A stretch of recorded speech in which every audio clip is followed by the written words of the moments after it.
నమస్తే, welcome to T-SAT. Telangana వ్యవసాయం రైతు సమస్యల గురించి ఈరోజు మనం మాట్లాడుకుందాము. తెలంగాణ ప్రభుత్వానికి సంబంధించి ప్రభుత్వ వ్యవసాయ కమిషన్ ఎందుకు ఏర్పాటు చేయడం జరిగింది, రైతుల సమస్యల్ని ఏ విధంగా తీరుస్తుంది, ఇలాంటి అనేక విషయాలకు సంబంధించి ఈరోజు మనం మాట్లాడుకుందాం. మనతో పాటు ఉన్నారు తెలంగాణ వ్యవసాయ మరియు రైతు సంక్షేమ commission chairman M Kodanda Reddy sir. Sir నమస్తే. నమస్కారం. Welcome to studio sir. అలాగే మనతో పాటు ఉన్నారు భూమి సునీల్ గారు, కమిషన్ సభ్యులు. సార్ నమస్తే. అలాగే మనతో పాటు ఉన్నారు మరికంటి భవానీ మ్యామ్. నమస్తే మ్యామ్, వెల్కమ్ టు స్టూడియో. అదేవిధంగా ఉన్నారు మనతో పాటు రామరెడ్డి గోపాల్ రెడ్డి గారు. సార్ నమస్తే, వెల్కమ్ టు స్టూడియో. సార్ ఓవరాల్గా అందరితో మాట్లాడదాము. సార్ ఫస్ట్ కోదండరెడ్డి గారు మీతోనే మొదలు పెడతాను నేను. సార్ అసలు ప్రభుత్వ వ్యవసాయ కమిషన్ దాని లక్ష్యం ఏంటి, అసలు ఎందుకు ఏర్పాటు చేశారంటే ఏం చెప్తారు? చూడమ్మా, మీ ప్రశ్నకు సమాధానం చెప్పడానికంటే ముందు సుదీర్ఘ పోరాటం తర్వాత తెలంగాణ ఏర్పడ్డది. ఈ తెలంగాణ ఏర్పడ్డ తర్వాత ఈ తెలంగాణ గడ్డ ఇక్కడ అన్ని విధాలుగా వ్యవసాయానికి అనుకూలమైన రాష్ట్రం, ఇది ప్రాంతం.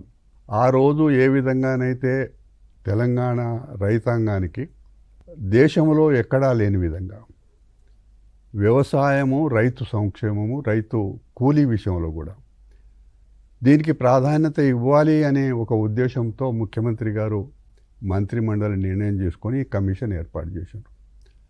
మాకిచ్చిన అధికారాలు కానీ సూచనలు చేయడానికి కానీ విస్తారంగా ఉన్నాయి.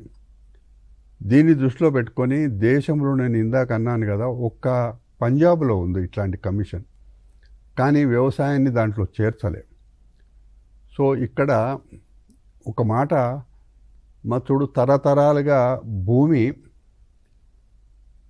వంశపారంపర్యంగా కానీ లేకపోతే ఇంకొక రకం కానీ భూమి సంక్రమించిన తర్వాత ఆ హక్కును ఎందుకు ఏమీ ఆలోచన చెప్పలేం, కానీ అందులో నన్ను, సునీల్ గారిని ఆ కమిటీలో వేయడం, మళ్ళీ తిరిగి ఆ భూమి హక్కులు కల్పించడానికి తీసుకోవాల్సిన నిర్ణయం, ఇది మమ్మల్ని అందరినీ కూడా సూచనలు చేయమను అతి వేగంగా ఈ మళ్ళీ తిరిగి ఆ భూమి హక్కులు ఆ రైతులకు కలిగించడానికి ఆర్ఓఆర్ చట్టం చేయడం కానీ, భూభారతి పెట్టడం కానీ, ఇవన్నీ కూడా వేగంగా జరిగినాయి. ఇది ఒక రకంగా ఉంటే, రెండవ భాగము 2014 వరకు కూడా విత్తనము అనేది రైతుకుండే హక్కు. ఆ విత్తనము రైతే పండిస్తాడు, కంపెనీల వాళ్ళు తీసుకుంటారు, మళ్ళీ తిరిగి బ్రాండ్ వేసుకుంటారు, అమ్ముకుంటారు. కానీ ఆ రైతు అమాయక రైతులు ఆ కంపెనీల వాళ్ళ దగ్గర కొన్న విత్తనాలు కల్తీ అయి చాలా నష్టపోయినారు.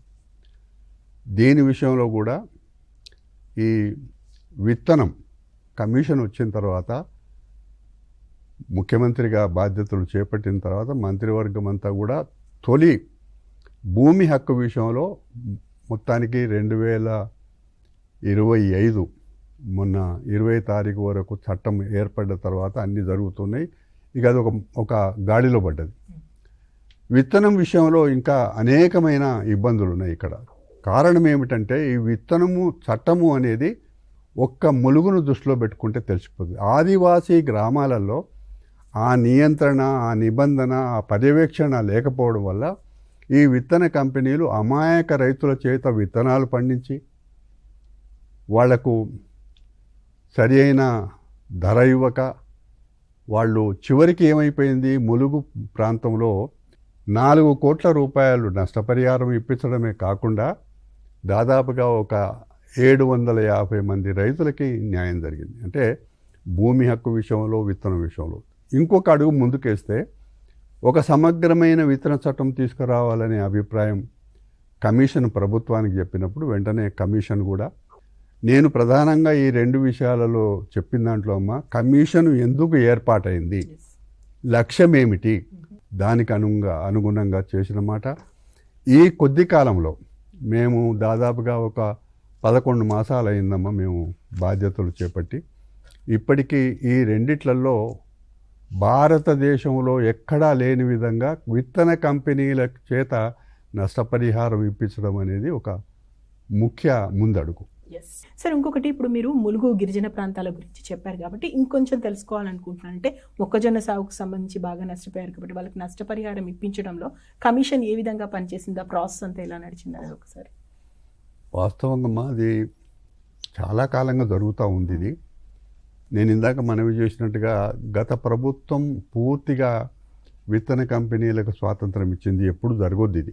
మామూలుగానైతే పత్తి విత్తన కంపెనీల వాళ్ళు, విదేశీ కంపెనీల వాళ్ళు ఇష్టారాజ్యంగా ఈ రాష్ట్రంలో విత్తనాలు అమ్ముతుంటే, ములుగు విషయానికి వచ్చినప్పుడు నేను ఇందాక ఎప్పటికైనా ఏమిటి, ఒకసారి నేను రాజకీయంగా మాట్లాడదలుచుకోలేదు, కానీ ఈ ములుగు విషయంలో మా దృష్టికి రాగానే మేము తొందరపడలే. ఒక మాట ఇచ్చినాం వాళ్ళకి. అక్కడికి ఒక నిష్ణాతులైన వాళ్ళు రామాంజనేయులు గారు, నరసింహారెడ్డి గారు, ఆన్వేష్ రెడ్డి గారిని కమిటీ పంపించి పూర్తిగా వాళ్లకు అధికారాలు ఇచ్చి వాళ్ళు గ్రామాలలో కుటుంబాలను కలిసి ఒక నివేదిక తీసుకొచ్చిండ్రు. ఆ నివేదికను మేము కమిషన్ ఆఫీసులో కూర్చొని మేము పూర్తిగా వివరంగా చదివి చూసినాం. చాలా దారుణంగా ఉండింది. మళ్ళీ దాని తర్వాత మేము అక్కడి కలెక్టర్కు చెప్పి మేమందరం కూడా కమిషన్ మెంబర్లము అక్కడికి పోయేటప్పుడే కలెక్టర్ గారికి చెప్పినాం. అగ్రికల్చర్, హార్టికల్చర్, పోలీస్, ఐటీడీఏ సంబంధిత అధికారులతో పాటు ఎవరైతే బాధితులు రైతులు ఉన్నారో వాళ్ళందరినీ కూడా పిలవమని చెప్పినాం. పెద్ద హాల్లో మీటింగ్ జరిగితే అక్కడ ముఖాముఖి రైతులతో సమావేశం జరిగినప్పుడు అక్కడ మోసం జరిగింది ఎక్కడంటే, విత్తన కంపెనీలు ఏనాడు కూడా రైతులతో సంబంధం పెట్టుకోలేదు. సార్, మనం ములుగు విషయం కంటిన్యూ చేద్దాం. ఒక కాలర్ చాలా సేపటి నుంచి వెయిట్ చేస్తున్నారు మీతో మాట్లాడడానికి. కాలర్తో మాట్లాడదాం. నమస్తే అండి. సార్ నమస్కారం సార్. ఓకే, మీ పేరేంటండి, ఎక్కడి నుంచి కాల్ చేస్తున్నారు? సార్ నా పేరు ఎం యాదగిరి, జనగాం జిల్లా నుండి మాట్లాడుతున్నాం సార్. ఓకే, కోదండరెడ్డి సార్తో మాట్లాడతారా? Okay sir, please. అమ్మా చెప్పండి, వింటున్నారు. సార్ నమస్కారం సార్. ఈ చక్కటి అవకాశం తీసుకునేందుకు మీకు అభినందనలు, కృతజ్ఞతలు తెలియజేస్తున్నాం సార్. మీ ప్రశ్న ఏంటో అడగండి యాదగిరి గారు. సార్, కొంచెం ఈ సేంద్రియ వ్యవసాయం మీద కొంచెం ముందుకు తీసుకెళ్లాల్సిన అవసరం ఉంది సార్. కొంచెం ఈ ఎకరాల సాగు దాన్ని కూడా కొంచెం ముందుకు తీసుకెళ్లాలి సార్. చూడండి, సేంద్రియ వ్యవసాయము విషయంలో మన తెలంగాణ మరీ ప్రత్యేకంగా మన పూర్వీకులందరూ కూడా సేంద్రియ వ్యవసాయం పైనే ఆధారపడ్డారు. మంచి లాభాలు తీసుకున్నారు, సుఖంగా ఉన్నారు. అప్పట్లో ఏ విధమైన రోగాలు లేవు, నొప్పులు లేవు, చాలా బాగున్నారు. కొంతకాలం అయిపోయిన తర్వాత ఈ దిగుబడి పెంచుకోవడానికి చేసిన ప్రయత్నాలలో కొంత ముందడుగు వేయడానికి అనేకమైన ప్రయత్నాలు చేయడం వల్ల రసాయన ఎరువులు వాడకం మొదలైంది. ఆ రసాయన ఎరువులతో పాటు అప్పుడప్పుడు తెగుళ్ళు వచ్చినప్పుడు క్రిమి సంహారక మందులు కూడా వాడడం. ఇవి రెండు కూడా భూమిని చెడగొడతాయి, ఆహార పంటలను నష్టం చేస్తాయి. ఇవన్నిటిని దృష్టిలో పెట్టుకొని కొంతకాలం వచ్చిన తర్వాత ఇప్పుడు ఏమైపోయింది, జనాలలో కొంత జాగృతి వచ్చింది.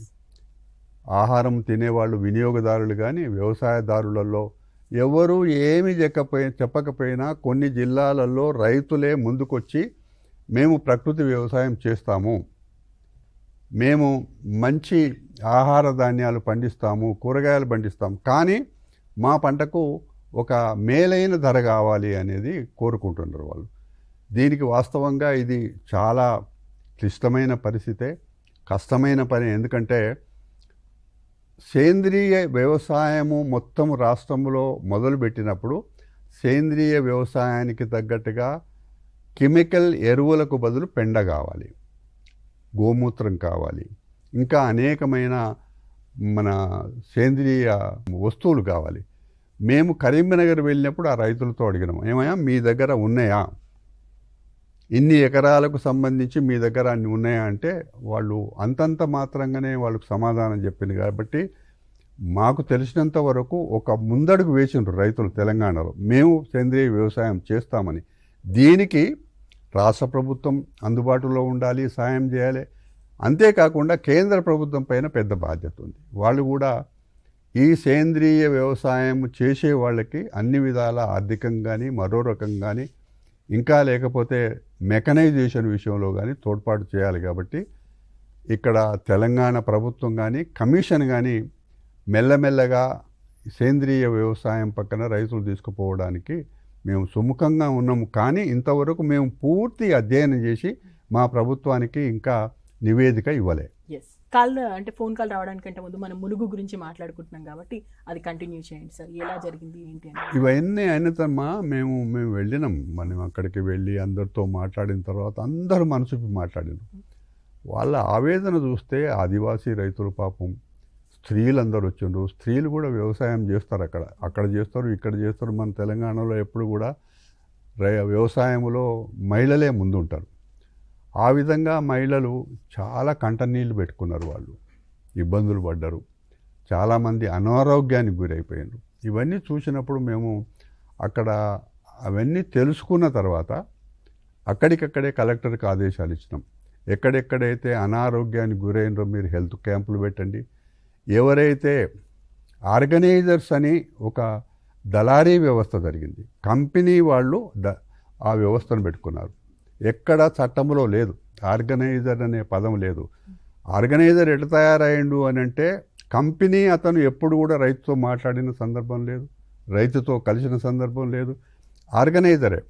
ఆర్గనైజరే అక్కడ పెట్టుబడి ఇస్తాడు, ఆర్గనైజరే ఎరువులు ఇస్తాడు, ఆర్గనైజరే కెమికల్ ఎరువులు ఇస్తాడు, వీటన్నిటిపైన ఇంట్రెస్ట్ తీసుకుంటాడు. ఇంకా ఘోరమైన విషయం ఏంటంటే వాళ్ళ భూములను కూడా తీసుకున్నాడు. 170 చట్టం ప్రకారంగా ఆ భూములు తీసుకోవద్దు, ఇంకోటి తీసుకోవడానికి లేదు, కొనడానికి కూడా లేదు. అక్కడ జరిగినవన్నీ కూడా కంపెనీలు ఎవరైతే పెంచి పోషిస్తున్నారో ఈ ఆర్గనైజర్లు చేసిన నిర్వాకం దాదాపుగా ఒక తెలంగాణ ఏర్పాటు అయిన తర్వాత కొన్ని వేల ఎకరాలలో జరిగింది. కాబట్టి మేము అక్కడ అవన్నీ చూసిన తర్వాత మళ్ళీ హైదరాబాద్కు వచ్చి మళ్ళీ మీటింగ్ పెట్టుకొని దీనికి కంపన్సేషన్ ఇప్పించాలి అనే ఆలోచన పెట్టుకొని ఏ కంపెనీలు అయితే విత్తనాలు పండించడానికి రైతులకు ఇచ్చిండ్రో ఆ రైతుల సంఖ్య కానీ, ఆ గ్రామాలు కానీ, ఆ బాధితులు కానీ అవన్నీ నిర్ధారణ చేసిన తర్వాత మేము కొన్ని కంపెనీలు, రాష్ట్రానికి సంబంధించిన కంపెనీలు ముందుకు వచ్చినాయి, కంపన్సేషన్ ఇవ్వడానికి ముందుకు వచ్చిండ్రు.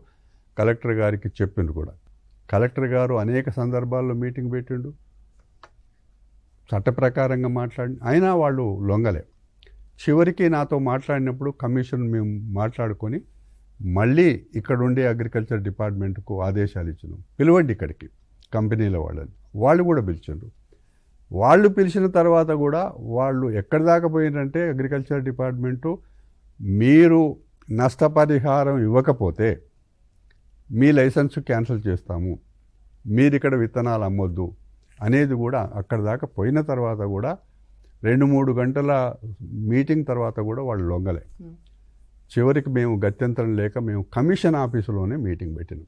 ఆ కంపెనీ వాళ్ళు, ఆఫీసర్లు, మా కమిషన్ మెంబర్లు అందరం కూర్చొని మాట్లాడిన తర్వాత ఆ రోజు ఎవరైతే కంపెనీ తరఫున వచ్చిండో ఆయనకి చెప్పినాం, చూడు బాగా ఆలస్యమైంది సుమా, ఇంకా మాకు ఓపిక లేదని చెప్పిన తర్వాత మాకు టైమీ అన్నాడు.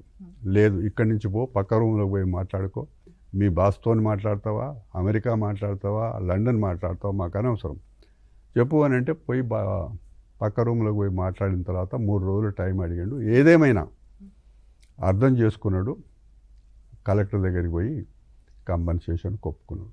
ఈ విధంగా అది తొలిమెట్టమ్మా, అది ములుగులో జరిగింది తొలిమెట్టు. రాష్ట్రంలో చాలా జిల్లాలలో ఇది జరుగుతుంది. మన రాష్ట్రంలో జరుగుతున్న విత్తనాలు ఉత్పత్తి చేసే ప్రాంతాలు వరి, కరీంనగర్ ఆ ప్రాంతంలో జరుగుతుంది, ములుగులో మొక్కజొన్న జరుగుతుంది, మళ్ళా మహబూబ్నగర్ జిల్లాలో గద్వాలలో పెద్ద ఎత్తున పత్తి విత్తనాలు.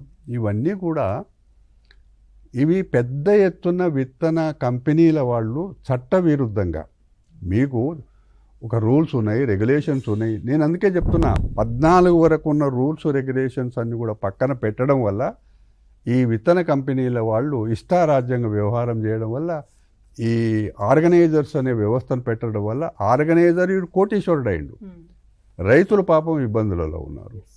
మా బాధ్యతగా, మా ప్రభుత్వం బాధ్యత, నేను మొదలే చెప్పిన ఒక రైతు బిడ్డ ఇక్కడ ముఖ్యమంత్రిని, కాబట్టి మా బాధ్యతగా మేము ఇది గద్వాలకు కూడా వెళ్ళినాం. గద్వాలలో కూడా ఈ విధంగా మీటింగ్ పెట్టుకున్నాం, వాళ్ళతో కూడా మాట్లాడినాం. తర్వాత కంపెనీ వాళ్ళని కమిషన్ ఆఫీసుకు పిలిచినాం, వాళ్ళతో కూడా సంప్రదించినాం. ఏదేమైనా ఒక్క మాట, మేము ఇటు రైతులు వాళ్లకు న్యాయం జరగాలి, కంపెనీలు వాళ్ళు కూడా ప్రభుత్వం పెట్టిన విధి విధానాల్లో వాళ్ళు ఉన్నాడు. రెండూ అవసరమే వ్యవస్థలు. కానీ ఇక్కడ ఆ ప్రభుత్వం చేసిన తప్పుడు నిర్ణయాలు మీరే టెస్ట్ చేసుకోండి అని విస్తారంగా వాళ్ళకి అధికారాలు ఇవ్వడం వల్ల ఈ ఇబ్బంది జరిగింది. ఎస్, ఒక కాలర్ అందుబాటులో ఉన్నారు, వారితో మాట్లాడదాం. నమస్తే అండి. హలో, మీ పేరేంటండి, ఎక్కడి నుంచి కాల్ చేస్తున్నారు? యా, వినిపిస్తుందండి, మీ వాయిస్ వినిపిస్తుంది, చెప్పండి. నమస్కారం సార్. ఓకే, కోదండరామ్ సార్ మాట్లాడతారు. ఓకే, సార్, అడగండి. నమస్కారం చెప్పు నాయనా. నా పేరు రాములు అండి, మా జనగాం జిల్లా సార్. చెప్పండి సార్, నేను 2 సంవత్సరాల నుంచి ప్రకృతి వ్యవసాయం చేస్తున్నాను సార్. నాకు 2.5 ఎకరాల భూమి ఉంది. ఓకే, ఉంది. ఏం పండిస్తున్నావు నాయనా? ఈ ప్రకృతి వ్యవసాయం గురించి రైతులకు అవగాహన లేక కరెక్ట్ చేయలేక. ఒక మాట విను, మన భూములు చెడిపోయిన మాట వాస్తవము. పంజాబ్లో ఇప్పటికే బాగా ప్రధానంగా అక్కడ వరి గోధుమలు పండించే ఆ పంజాబ్లో ఇప్పుడు పరిస్థితి చూస్తే నేల చెడిపోయి అది అక్కడ పండించిన పంటలు తినడం వల్ల క్యాన్సర్ వస్తున్నట్టుగా శాస్త్రవేత్తలు నిర్ణయం చేసిండ్రు. కాబట్టి మన భూములు మన మట్టిని కాపాడుకోవాలి. మన మట్టిని కాపాడుకోవాలి అని అంటే వినియోగదారుడికి ఎవరైతే మేము పండించిన పంటలు ఎవరైతే తింటారో వాళ్ళు ఆరోగ్యంగా ఉండాలి. ఇవన్నీ జరగాలి అని అంటే కేంద్ర రాష్ట్ర ప్రభుత్వాలు ఒక నిర్ణయం తీసుకోవాలి. మెల్లమెల్లగా రైతులకు ఎవరైతే ప్రకృతి వ్యవసాయం చేయడానికి ముందుకు వస్తున్నారో అది కూరగాయలు కానీ, ధాన్యం కానీ, గోధుమలు కానీ, పండ్లు కానీ ఏవైనా కూడా పండించడానికి ఎవరైతే ముందుకు వస్తారో వాళ్ళకు రాయితీలు ఇవ్వాలి, ప్రోత్సాహకాలు ఇవ్వాలి. ఆ పంట పండించిన దానికి విడివిడిగా కెమికల్ ఎరువులు వేసి పండించిన పంట ఒక రకంగా ఉంటే కెమికల్ ఎరువులు వేయని పంట కూడా ఇంకో రకంగా ఉంటుంది. దీనికి ఓ గుర్తింపుగా ఒక వ్యవస్థ ఉండాలి. ఇది సేంద్రియ వ్యవసాయం పంట అనేది గుర్తించడానికి ఓ వ్యవస్థ ఉండాలి. ఇవన్నీ కూడా కమిషన్గా మా బాధ్యతగా మేము ఆలోచన చేస్తున్నాము. ఇది కొంత కష్టమైన పనే. మళ్ళీ భూమిని ఆ పూర్వస్థాయికి తీసుకురావాలంటే కనీసం 2-3 సంవత్సరాలు పడుతుంది. కాబట్టి మీరు చేస్తున్న కృషి చాలా అమోఘమైంది. మిమ్మల్ని మేము ప్రశంసిస్తున్నాం. కొన్ని కష్టాలు ఎదుర్కోక తప్పదు, కానీ మెల్లమెల్లగా ఈ ప్రకృతి వ్యవసాయం పక్కన, సహజ వ్యవసాయం పక్కన, మన పూర్వీకులు చేసిన వ్యవసాయం పక్కన రైతు ఆలోచన చేస్తున్నాడు అని అంటే తెలంగాణలో ఇప్పుడు ఒక రైతు బిడ్డ రాష్ట్రానికి ముఖ్యమంత్రి ఉన్నాడు. ఎన్ని చేస్తున్నాడో మీకు తెలుసు. ఇది ఎన్నికలు లేవు, ఇప్పుడు ఎన్నికలు ఇంకా 4 ఏళ్ళు ఉన్నాయి. కొన్ని పార్టీలు ఎన్నికలప్పుడే కదులుతాయి, ఎన్నికల గురించే పనిచేస్తాయి. కానీ ఇప్పుడున్న ప్రభుత్వం ఎన్నికల గురించి కాదు, ఈ రాష్ట్రంలో మార్పు చేయాలి. అన్నిటికంటే ముఖ్యంగా వ్యవసాయము, రైతు కూలీలకు మేలు జరగాలి. రైతు తన కాళ్ళ మీద తాను నిలబడాలి, గౌరవంగా బతకాలనేది ఈ ప్రభుత్వ లక్ష్యం. కాబట్టి మేము అందరం కలిసి పనిచేద్దాం. మార్పులు ఏం చేయమంటారో సహజంగా మీరు గ్రౌండ్లో పనిచేస్తున్నారు.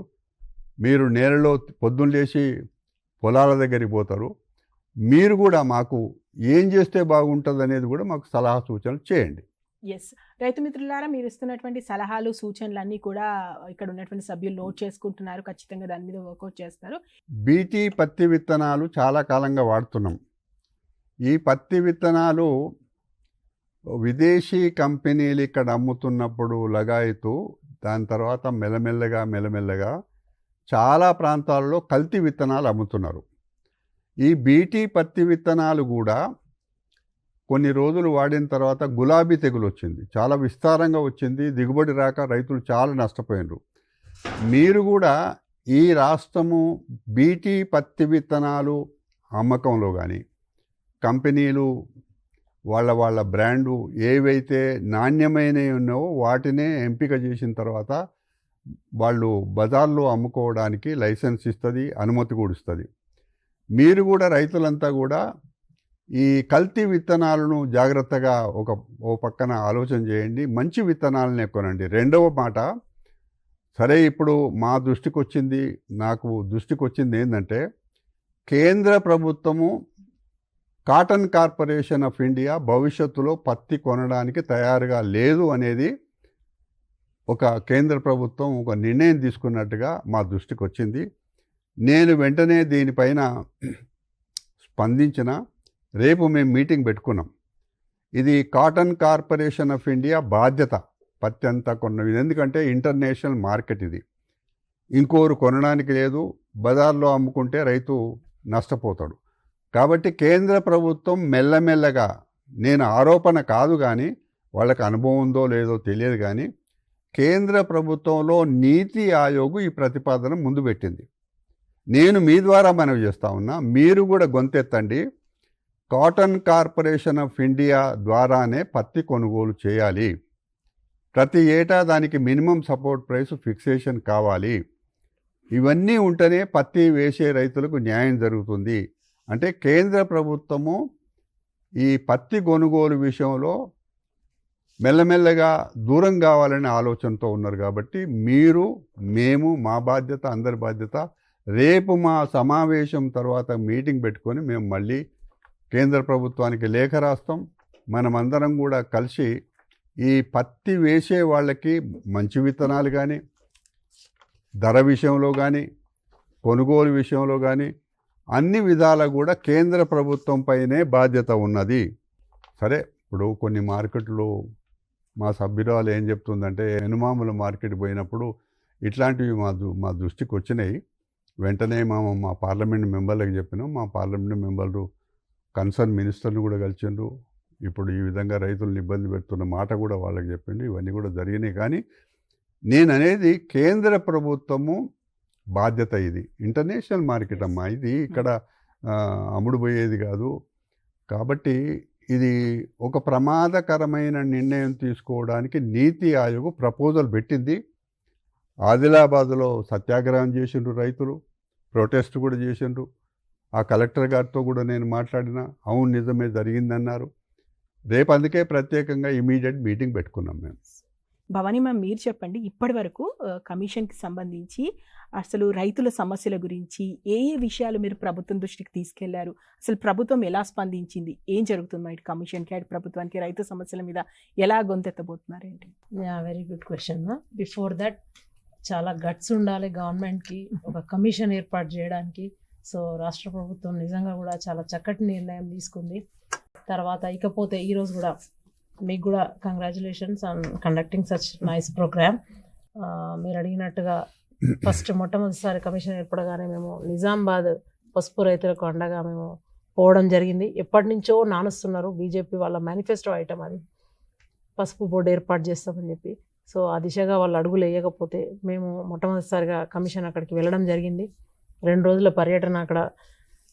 మన దగ్గర సార్ చెప్పినట్టు, ఇందాక చైర్మన్ గారు చెప్పినట్టు, ఒక ప్రాంతంలో పత్తి విత్తనాలు పండిస్తే, ములుగు అనే అటు సైడ్ ప్రాంతం ఆ జిల్లాలలో మొక్కజొన్నలు పండిస్తే, ఖమ్మంలో చిల్లి ఎట్లనో పసుపుకు మనది పేటెంట్. నిజామాబాద్, తర్వాత ఆదిలాబాద్, ఆ ప్రాంతాలలో ఇప్పుడున్న ఉమ్మడి నిజామాబాద్.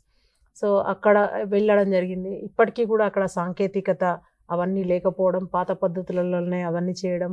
సో అవన్నీ గుర్తించి మేము గవర్నమెంట్కి అన్నీ కూడా రికమెండేషన్స్ పంపడం జరిగింది మా తరఫు నుంచి, కమిషన్ తరఫు నుంచి. అంటే దొబ్బడం దగ్గర నుంచి పసుపును మళ్ళీ దాన్ని క్యూరేట్ చేయడం, దాని తర్వాత మళ్ళీ ప్రాసెసింగ్ కోసం కూడా టెక్నాలజీకి తోడ్పాటు అందించండి అని చెప్పడం జరిగింది. సో కొన్ని రోజులలో అవి కూడా రావడం, ఫార్మ్ మెకనైజేషన్ అంటారు కదా, సో ఆ పద్ధతులన్నీ కూడా తీసుకురావడానికి రాష్ట్ర ప్రభుత్వం కృషి చేస్తూ ఉంది. తర్వాత పసుపు బోర్డు ఏర్పాటు చేయడం జరిగింది మేము మా విజిట్ తర్వాతనే. So which is a biggest achievement for us. దాని తర్వాత ఒక సూర్యాపేట జిల్లాలో వడ్లు అవి పండించి రైతు నష్టపోవడం జరిగింది, కల్తీ విత్తనాలు తీసుకొని. సో అక్కడికి వెళ్ళి వాళ్ళను అందరినీ ఎంక్వైరీ చేయడం జరిగింది. అవి ఎలా అమ్మిండ్రు, ఎట్లొచ్చినాయి మార్కెట్కి, వాళ్ళు ఒక ట్రూత్ఫుల్ లేబుల్ అని చెప్పి సెల్ఫ్ సర్టిఫికేషన్ చేసుకొని రోడ్డు మీద ఎక్కడో చోట ఎవరో ఒకరు దాన్ని కాపీ కొట్టడమా, లేకపోతే కావాలని విత్తన కంపెనీలే సెకండ్ గ్రేడ్ ఐటమ్స్ అమ్మడం కానీ అవన్నీ జరుగుతున్నాయని చెప్పి మేము వెళ్ళి ఎంక్వైరీ చేసి, వాళ్ళకు కూడా రాత్రే మేము పోతున్నామని తెలిసే వాళ్ళకు కాంపెన్సేషన్ అందింది, which is another very good thing. తర్వాత మొన్న చిల్లి, ఖమ్మం మన దగ్గర చాలా బిగ్గెస్ట్ క్రాప్ అది. సో విత్తనోత్పత్తి జరుగుతుంది, అలాగే క్రాప్ కల్టివేషన్ కూడా జరుగుతుంది. సో అక్కడ కూడా దాదాపు ఒక 70 మంది రైతులకు మా సభ్యులు, గౌరవ సభ్యులు గోపాల్ రెడ్డి గారు ఉన్నారు ఆ ప్రాంతం నుంచి, వారి దగ్గరకు వచ్చిన వాళ్ళందరికీ కూడా కాంపెన్సేషన్ అందించే విధంగా ఆయన కృషి చేశారు. సో అట్లనే ఇంకా ఇవన్నీ చెప్పుకుంటూ పోతే ఇందాక గద్వాల్ అక్కడ కూడా మమ్మీతో వాళ్ళు మాట్లాడతాను. ఇంకా కాలర్ చాలా ఓకే కరీంనగర్ నుంచి వెంకటరెడ్డి గారు, నమస్తే అండి. నమస్కారం మేడం. ఓకే ఓకే, మీ ప్రశ్న ఏంటో అడగండి. సార్ ఉన్నారు, మేడం ఉన్నారు, ఆన్సర్ ఇస్తారు. మేడం ఒక చిన్న విన్నపం. మొన్న రబీలో మేడం చాలా మంది రైతులు తమరు ఇచ్చినట్టుగా తెలంగాణ ప్రభుత్వం ఇచ్చినట్టుగా సన్న రకాల వడ్లని పండించి మన ప్రభుత్వానికి ఇవ్వడం జరిగింది మేడం. ఆ బోనస్ అనేది రాకపోవడం వల్ల చాలా మందికి వ్యవసాయానికి పెట్టుబడికి ఇబ్బంది అవుతుంది సార్. దయచేసి ఆ యొక్క బోనస్ రిలీజ్ చేయాలి. మీ డీటెయిల్స్ అన్ని వెంకటరెడ్డి గారు మీరు ఎవరెవరికి మీ ప్రాంతంలో మెజారిటీ అయితే చాలా వరకు అందరికీ కూడా బోనస్ అందించడం జరిగింది. 1, 2, 3 విడతల్లో కూడా అందించడం జరిగింది. ఇఫ్ ఎట్ ఆల్ ఎక్కడన్నా 1, 2 మీలాంటి ఏమన్నా కేసెస్ ఉంటే కనుక please bring it to our notice. మేము తప్పకుండా వెంకటరెడ్డి గారు మేము దీని మీద పంపిస్తాము. మీరు మీ డీటెయిల్స్ అన్నీ కూడా మా కమిషన్కి పంపించండి, లేదా ఫస్ట్ ఫ్లోర్లో ఉంటుంది బూర్గుల రామకృష్ణారావు భవన్లో మీరైనా నేరుగా రావచ్చు. దాని మీద ప్రభుత్వానికి పంపిద్దాం, చూద్దాం. Will take the decision. మరో కలర్ కూడా లైన్ లో ఉన్నారు. నమస్తే అండి. నమస్తే మేడం. ఓకే చెప్పండి, ఎక్కడి నుంచి కాల్ చేస్తున్నారు, ఏం క్వశ్చన్ అడుగుతున్నారు? మేడం నా పేరు పుండరీకం, నేను నల్గొండ నుంచి మాట్లాడుతున్నాను మేడం. నేను సెరికల్చర్ పట్టు పురుగులు పెంచే మల్బరీ రైతులు మేడం. నేను గత 10 సంవత్సరాలుగా సెరికల్చర్ చేస్తున్నాను. ముందుగా టీసాట్ వారికి అభినందనలు మేడం, ఇలాంటి ప్రోగ్రామ్ పెట్టినందుకు మా రైతుల లోకానికి చాలా ఉపయోగకరం, మంచి సమాచారం అందిస్తున్నారు. ఇలాంటి కోదండరెడ్డి గారు లాంటి చైర్మన్ మేడం మా పూర్వజన్మ అదృష్టంగా భావిస్తున్నాను మేడం. సార్ గారికి వ్యవసాయ కుటుంబానికి ఇచ్చారు, వ్యవసాయం చాలా అవగాహన ఉంది. నేను ఎక్కువసేపు మాట్లాడను కానీ డైరెక్ట్ గా మా సమస్య చెప్తాను సార్. సెరికల్చర్ హార్టికల్చర్ కలిపినాక చాలా డెవలప్మెంట్ అయ్యాక రకరకాల ఇబ్బందులు ఎదుర్కొంటుంది సార్. ఈ సిబ్బంది కొరత కానీ, రైతులకు పేమెంట్ విషయంలో కానీ, రీలర్లకు సౌకర్యాలు కానీ, రైతులకు తక్కువ ఇన్సెంటివ్ పేమెంట్స్ లో కానీ చాలా ప్రాబ్లం అవుతుంది సార్. ఇది ప్రస్తుతం ఒక 10-12 వేల ఎకరాలే ఉంది కానీ 1,00,000 ఎకరాల వరకు పెంచుకునే అవకాశం ఉంది సార్. ఇందులో చాలా మంచి బెనిఫిట్స్ ఉన్నాయి సార్. 2 ఎకరాలలో కూడా మంచి ఇన్కమ్ తీసుకురావచ్చు. ఈ నిరుద్యోగ యువతకు మంచి ఉపాధి సార్ ఇది. ఇంకోటి ఏంటంటే ఇది దాదాపుగా మేము సంపూర్ణంగా సేంద్రియ పద్ధతిలో చేస్తాం సార్. ఇది వాతావరణానికి కూడా చాలా అనుకూలమైన పంట సార్. చాలా తక్కువ పెస్టిసైడ్ వాడతాము, తక్కువ ఫర్టిలైజర్ వాడతాము. చాలా బాగుంటుంది సార్ ఇది యువతకు. ఇది ఒక 2 మెంబర్ కానీ 3 మెంబర్స్ మన వ్యవసాయ కమిషన్ మెంబర్స్ తోటి ఒక కమిటీ వేసి సెరికల్చర్ పై ఒక సంపూర్ణంగా ఒక స్టడీ చేసి ప్రభుత్వానికి నివేదిక ఇస్తే చాలా బాగుంటుంది సార్. 1,00,000 మంది రైతులకు ఎంప్లాయ్మెంట్ కల్పించే అవకాశం ఇందులో ఉంది సార్. దీని మీద మీరు ప్రత్యేక దృష్టి పెట్టండి సార్. అలాంటిగా ప్రభుత్వం చెప్పిస్తాలే ఒక పెద్ద మనిషి తరహాలో మీలాంటి వ్యక్తులు ఇది పట్టించుకుంటేనే ఇది ముందుకు పోతుంది సార్. దాదాపు 30 సంవత్సరాల నుంచి ఈ డిపార్ట్మెంట్ రిక్రూట్మెంట్సే లేవు సార్. చైర్మన్ గారు ప్రత్యేక దృష్టి పెట్టాలి సార్. మీ పాదాల ముందుకు మా సమస్యనే పెడుతున్నాం సార్. భాయ్ సాబ్ నమస్కారం. ఇప్పుడు సెరికల్చర్ విషయంలో వాస్తవంగా ఇది బాగా లాభదాయకమైన పంట. కాకపోతే సెరికల్చర్, హార్టికల్చర్ 2 శాఖలను కూడా కలపడం వల్ల మేము కొంత ఇబ్బంది పడుతున్నాము. మాకు సిబ్బంది ఉండాలి అనే మాట సెరికల్చర్ డిపార్ట్మెంట్ వాళ్ళు కమిషన్ ఆఫీసర్కి వచ్చిండ్రు, వాళ్ళు రిప్రజెంటేషన్ కూడా ఇచ్చిండ్రు. 1 సిబ్బంది పెరగాలి, 2 దాంట్లో లాభదాయకమైన పంట అనేది ప్రత్యక్షంగా మా కమిషన్ మెంబర్లమంతా కూడా పోయి చౌదర్పల్లి అనే గ్రామంలో ఒక మహిళ చేస్తుంది. పాపం చాలా తొందరగా వస్తుంది, మంచి లాభదాయకమైన పంట. ఇందులో కేంద్ర ప్రభుత్వం సహాయం కూడా చేస్తూ ఉంది, దీనికి ఎంకరేజ్మెంట్ కూడా ఉంది. కొన్ని మీరు అన్నట్టుగా కొన్ని రైతులకు ఉండే ఇబ్బందులు ఉన్నాయి. ఆ ఇబ్బందులు తొలగించుకోవడానికి మేము పూర్తిగా మీ మాటతో ఏకీభవిస్తున్నాము. ఏదైనా అంటే మన ప్రభుత్వం, మన మంత్రివర్గం అంతా కూడా వ్యవసాయాన్ని లాభసాటిగా చేయాలి, రైతు ఆర్థికంగా బలపడాలి, ఎక్కడ కూడా రైతు ఆత్మహత్యలు చేసుకోవద్దు అనేది ప్రభుత్వ లక్ష్యం.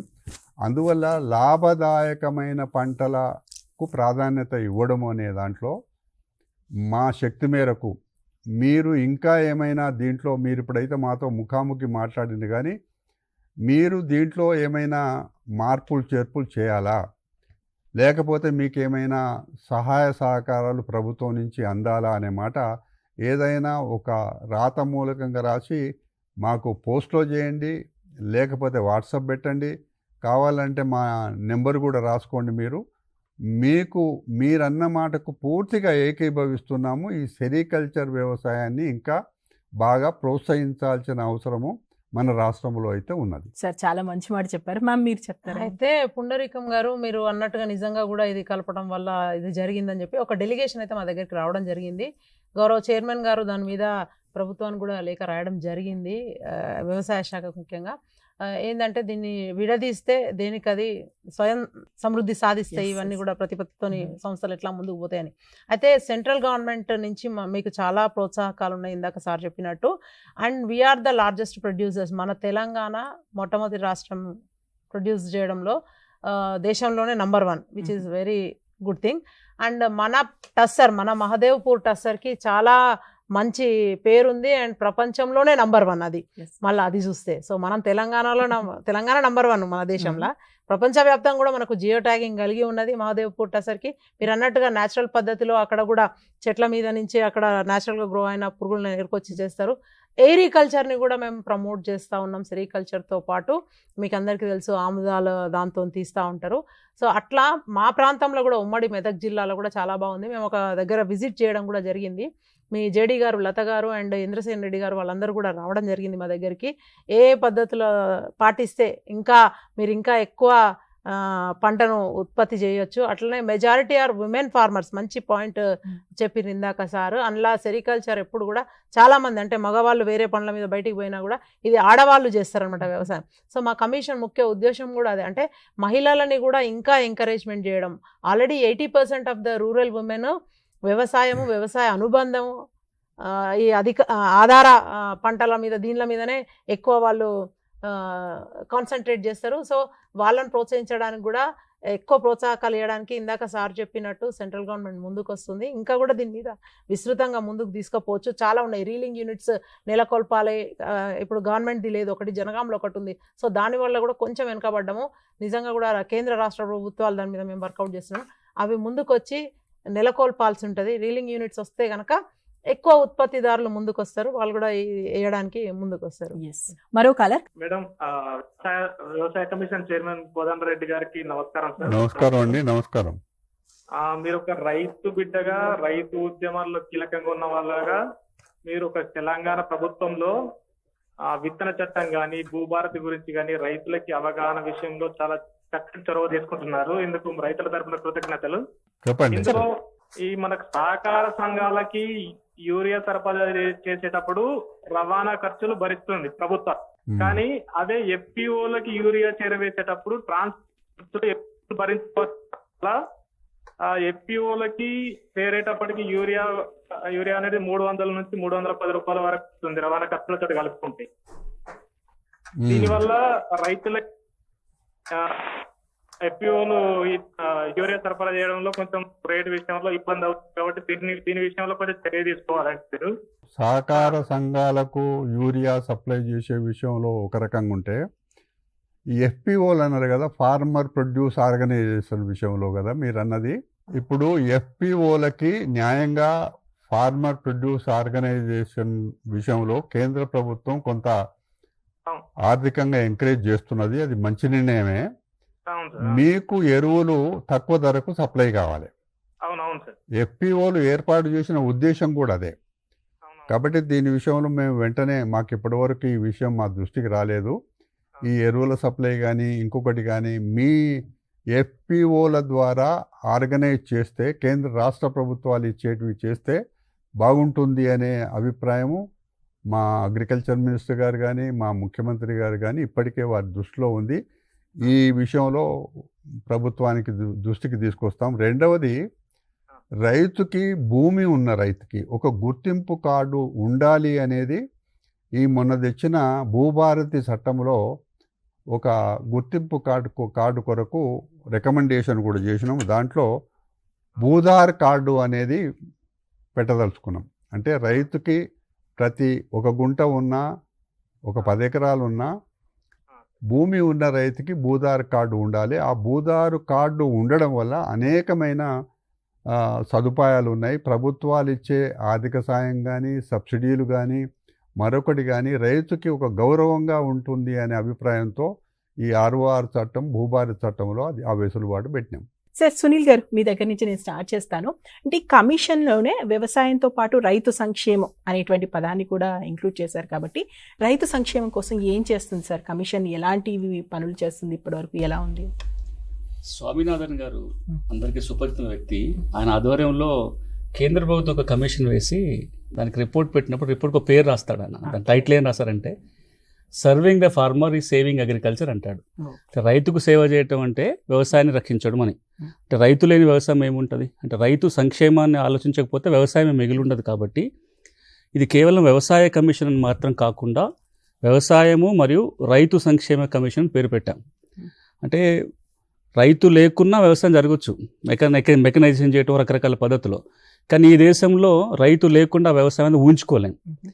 కాబట్టే రైతు సంక్షేమ కమిషన్లో వ్యవసాయంలో అందులో వచ్చిన మార్పు చేర్పులు ఇంకేనా వాళ్ళని ఆలోచన చేస్తూనే ఆ ఫలాలు రైతుకు దక్కాలి, రైతు సంక్షేమాన్ని ప్రభుత్వం దృష్టిలో పెట్టుకొని వ్యవసాయాన్ని ముందుకు తీసుకెళ్లాలనే ఉద్దేశంతో కమిషన్ పేరులోనే అట్లా పెట్టడం జరిగింది.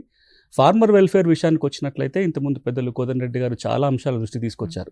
అంటే రైతు వ్యవసాయంలో ఎదుర్కొంటున్న అన్ని రకాల సమస్యలపైన ఇప్పుడున్న విధానాలేంటి, ఇప్పుడున్న పథకాలేంటి, వాటిలో ఎట్లాంటి మార్పులు చేర్పులు చేయాలి అని ఆలోచన చేయటే బాధ్యతే కమిషన్ది.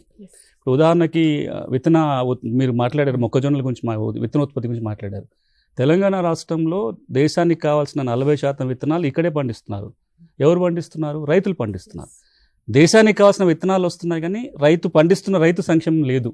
కాబట్టి వాళ్ళకేం చేయాలి? అదేవిధంగా అది పంట రుణాలు కావచ్చు, లేకపోతే ఇంతకుముందు పెద్దలు భూముల గురించి మాట్లాడారు. వీటన్నిటిని కూడా వ్యవసాయాన్ని రైతు కోణం నుంచి చూసే ప్రక్రియనే రైతు కమిషన్ చేస్తుంది. పెద్దలు మాటికి చెప్పారు, ఈ రాష్ట్రానికి ముఖ్యమంత్రిగా ఉన్న వ్యక్తి ఒక రైతు బిడ్డ, కేబినెట్లో ఉన్న వాళ్ళు చాలామంది వ్యవసాయ కుటుంబాలు. ఆ మాటకు వస్తే చాలా రంగాలలో ఉన్నత స్థాయిలో ఉన్న వాళ్ళు చాలామంది తండ్రులో, తాతలో, ముత్తాతలో వ్యవసాయ కుటుంబాలు ఉన్నవాళ్ళు. కాబట్టి ఈ ఆలోచన చేస్తూ ఫార్మర్స్ వెల్ఫేర్ని దృష్టిలో పెట్టుకునే ప్రయత్నం. అందులో అతి కీలకమైనది ఏంటంటే, ఒకటి మీరు భూమి దగ్గర నుంచి మొదలుపెట్టి భూమి, విత్తనము, ఎరువులు, పురుగు మందులు, మార్కెట్లు, పంట రుణాలు అన్ని దశలలో, అంటే విత్తనం నాటిన దగ్గర నుంచి పంట చేతికొచ్చి అమ్ముకునేంత వరకు కూడా రైతుకు కష్టము నష్టం కలగకుండా పండించిన పంటకు దిగుబడికి రావాలి, దానికి సరసమైన ధర రావాలి. వీటన్నిటి ప్రయత్నాలు కమిషన్ చేస్తుంది. ఎస్, గోపాల్ రెడ్డి గారు మీరు చెప్పండి. అంటే తెలంగాణలో వ్యవసాయానికి సంబంధించి దాదాపు అంటే చిన్న చిన్న నీటి వనరుల మీద మనం ఎక్కువగా ఆధారపడి వ్యవసాయం చేస్తున్నారు కాబట్టి దానికి సంబంధించి ప్రభుత్వం దృష్టికి ఏమైనా తీసుకెళ్లారా? ఎలా నడుస్తుంది దానికి? లోగడ ఇరిగేషన్ అనేది మేజర్ ఇరిగేషన్ తప్ప ఇప్పుడు ఏది చూడటం లేదు. లోగడ మైనర్ ఇరిగేషన్, మీడియం ఇరిగేషన్ ఉంది. చిన్న చిన్న కమతాల గ్రామాలు ఉన్నాయి, చెరువులు, కుంటలు. దాన్ని ఈ గత ప్రభుత్వం పూర్తిగా నిర్వహణ చేసిన తర్వాత చెర్ల నీళ్లు ఉంటున్నాయి కానీ చెరువుకు, పొలాలకు నీళ్లు అందటం లేని ఉద్దేశం ఉన్నది. దాన్ని మా కమిషన్ దృష్టికి వచ్చినప్పుడు ఏదైతే మేజర్ ఇరిగేషన్ ఒకటి, దాని మీడియం అండ్ స్మాల్ ఇరిగేషన్ చేయాలనే ఉద్దేశంతో మేము మన మంత్రి గారికి కూడా ఇవ్వటం జరిగింది. ఎందుకంటే చెర్ల నీళ్లు ఉంటున్నాయి, చిన్న రైతులకు నీళ్లు అందటం లేదు. దాంతో ఓన్లీ మేజర్ ఇరిగేషన్కి ఏదైతే పెట్టుబడి పెడుతుండ్రో అది సరి అనేది కాదు. ఎందుకంటే ఇది రైతులు అయితే ఏదైతుందో గ్రామాలలో ప్రాజెక్టుల కన్నా ఎక్కువ చిన్న కమతాలు చేస్తుండ్రు, కుంటలు, చెర్లు. దాన్ని చేయాలనే ఉద్దేశంతో మేము మొన్న సపరేట్ చేయాలని ఆలోచన ఒకటి ఉంది మాకు. మేము తెలంగాణలో గద్వాల్ ప్రాంతంలో పత్తి విషయంలో రైతులు బాగా నష్టపోయారనేటువంటి వార్త ఎక్కువగా వచ్చింది. అది కమిషన్ దృష్టికి వచ్చిందా? దాని మీద ఏమైనా చేస్తున్నారా ఏంటి అనేది? కమిషన్ దృష్టికి వచ్చింది అండ్ కమిషన్ అక్కడికి వెళ్ళడం జరిగింది కూడా. సో దాని మీద వాళ్ళు ఏం చేసిండ్రంటే, విత్తన కంపెనీలు, వేద, సమ్ అదర్ కంపెనీస్ ఉన్నాయి, పెద్ద లిస్టే ఉంది. సో వాళ్ళందరూ ఏం చేసిండ్రు, ఫస్ట్ ఒక రేట్ చెప్తారు, తర్వాత వాళ్ళు ప్రొడ్యూస్ చేసిన తర్వాత మొన్న జిఓటి టెస్ట్ పేరు మీద గ్రోఅవుట్ టెస్ట్ పాస్ అవ్వలేదని చెప్పి దానికి 90% ఉండాలి, 85% వస్తే మేము తీసుకోమని చెప్పేసి అవన్నీ కూడా తీసుకొని విత్తనాలన్నీ వాళ్ళ దగ్గర పెట్టుకొని డబ్బులు ఇవ్వకుండా, ప్లస్ విత్తనాలు కూడా తిరిగి ఇవ్వకుండా, దాన్ని ధ్వంసం చేయకుండా అట్లా ఆపి పెట్టేసరికి వాళ్ళకు మళ్ళీ ఇప్పుడు పంట వేసుకోవడానికి పెట్టుబడి లేక చాలా ఇబ్బందులు గురవుతూ మా దగ్గర రావడం జరిగింది. మేము అక్కడ గద్వాల్ కలెక్టరేట్లో కూడా ఒక మీటింగ్ పెట్టడం జరిగింది. సో వాళ్ళందరినీ కూడా పిలిచి, ఆర్గనైజర్స్ ఎవరైతే ఉన్నారో ఇందాక చైర్మన్ గారు చెప్పినట్టు వాళ్ళను, తర్వాత ఈ ఉత్పత్తిదారులను, వ్యవసాయదారులను, వీళ్ళని అందరినీ కూడా రైతులను పిలిచి కలెక్టర్ ముందటనే, కలెక్టరేట్లోనే మా కమిషన్ అందరూ కూడా కూర్చొని అడగడం జరిగింది. సో వాళ్ళందరూ కూడా ఒప్పుకోవడం జరిగింది. అంటే ఇప్పుడు ఈ నెలలో వాళ్ళందరికీ కూడా పెద్ద ఎత్తున కంపెన్సేషన్ ఇవ్వాలి అనేది అల్టిమేటం కూడా కలెక్టర్ గారు జారీ చేయడం జరిగింది. సో దాని మీద వాళ్ళు కూడా ఇప్పుడు సుముఖంగా ఇప్పుడు స్పందించి ఇవ్వడం జరుగుతుంది. అదొక అచీవ్మెంట్. ఇకపోతే ఇందాక గోపాల్ రెడ్డి గారు చెప్పిన దానికి లిటిల్ బిట్ ఆఫ్ ఎక్స్టెన్షన్. వెనకటికి కూడా మన చిన్నప్పుడు కూడా ఒక వ్యవస్థ ఉండేది, నీరేటికాడి వ్యవస్థ అట్లా, అంటే మస్కూరోళ్ళు ఏదో ఒకటి whatever we call, but వాళ్ళు ఒక బ్యాట్ చేసుకొని వాళ్ళు తిరిగి చెరువులు, కుంటలు, తూములు అవన్నీ కూడా సరి చేసుకునేది.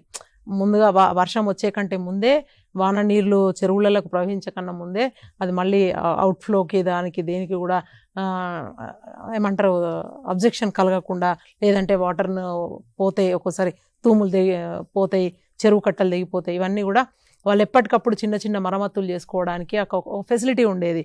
చిన్న అమౌంట్, స్మాల్ అమౌంట్ అట్లా ఉంటే ఏ ఊరి వాళ్ళు ఆ చెరువును కాపాడుకోవడము అట్లా ఉండేది. వాటర్ బాడీ అసోసియేషన్స్ కానీ, వాటర్ యూజర్ అసోసియేషన్స్ కానీ అట్లా అని. ఇప్పుడు కర్ణాటకలో చక్కగా అక్కడున్న కాంగ్రెస్ ప్రభుత్వం పాటిస్తూ ఉంది. సో అట్లనే మన దగ్గర కూడా ఇప్పుడు మేజర్ నుంచి మైనర్ విడదీయాలని చెప్పి మెజారిటీగా మళ్ళా కమిషన్ అక్కడ మంత్రి గారిని కూడా బోసరాజు గారిని కలవడం జరిగింది. తర్వాత ఇక్కడ గౌరవ మంత్రి గారు ఉత్తమ్ కుమార్ రెడ్డి గారిని కూడా కలిసి 2-3 సార్లు మేము రికమెండేషన్ ఇవ్వడం జరిగింది. దాని మీద మంత్రి గారు కూడా సానుకూలంగా స్పందించిండ్రు. తర్వాత ఖచ్చితంగా దీన్ని విడదీయాలి అనే దాని మీదనే ఉన్నాం. ఇప్పుడు అది విడదీస్తే కనుక చాలా ప్లస్ అవుతుంది. సో ఎక్కడికక్కడ నీటిపారుదలకు ఎక్కడ కూడా ప్రాబ్లం జరగదు. అదొకటి. తర్వాత ఇందాక మాట్లాడుకునేటప్పుడు మనం ఎఫ్పిఓల గురించి టాపిక్ వచ్చింది. సో చాలా వరకు మహిళలు కూడా రన్ చేస్తున్న ఎఫ్పిఓలు చాలా సక్సెస్ఫుల్గా రన్ అవుతున్నాయి. మన దగ్గర యాదగిరిగుట్టల జీవా అని, సో వాళ్ళకు ఒక ఎన్జిఓ పీస్ అనే సమ్ ఆర్గనైజేషన్స్ వాళ్ళు సపోర్ట్ చేయడము, నాబార్డ్ లాంటి ఇన్స్టిట్యూషన్స్ అన్ని కూడా సపోర్ట్ చేయడము.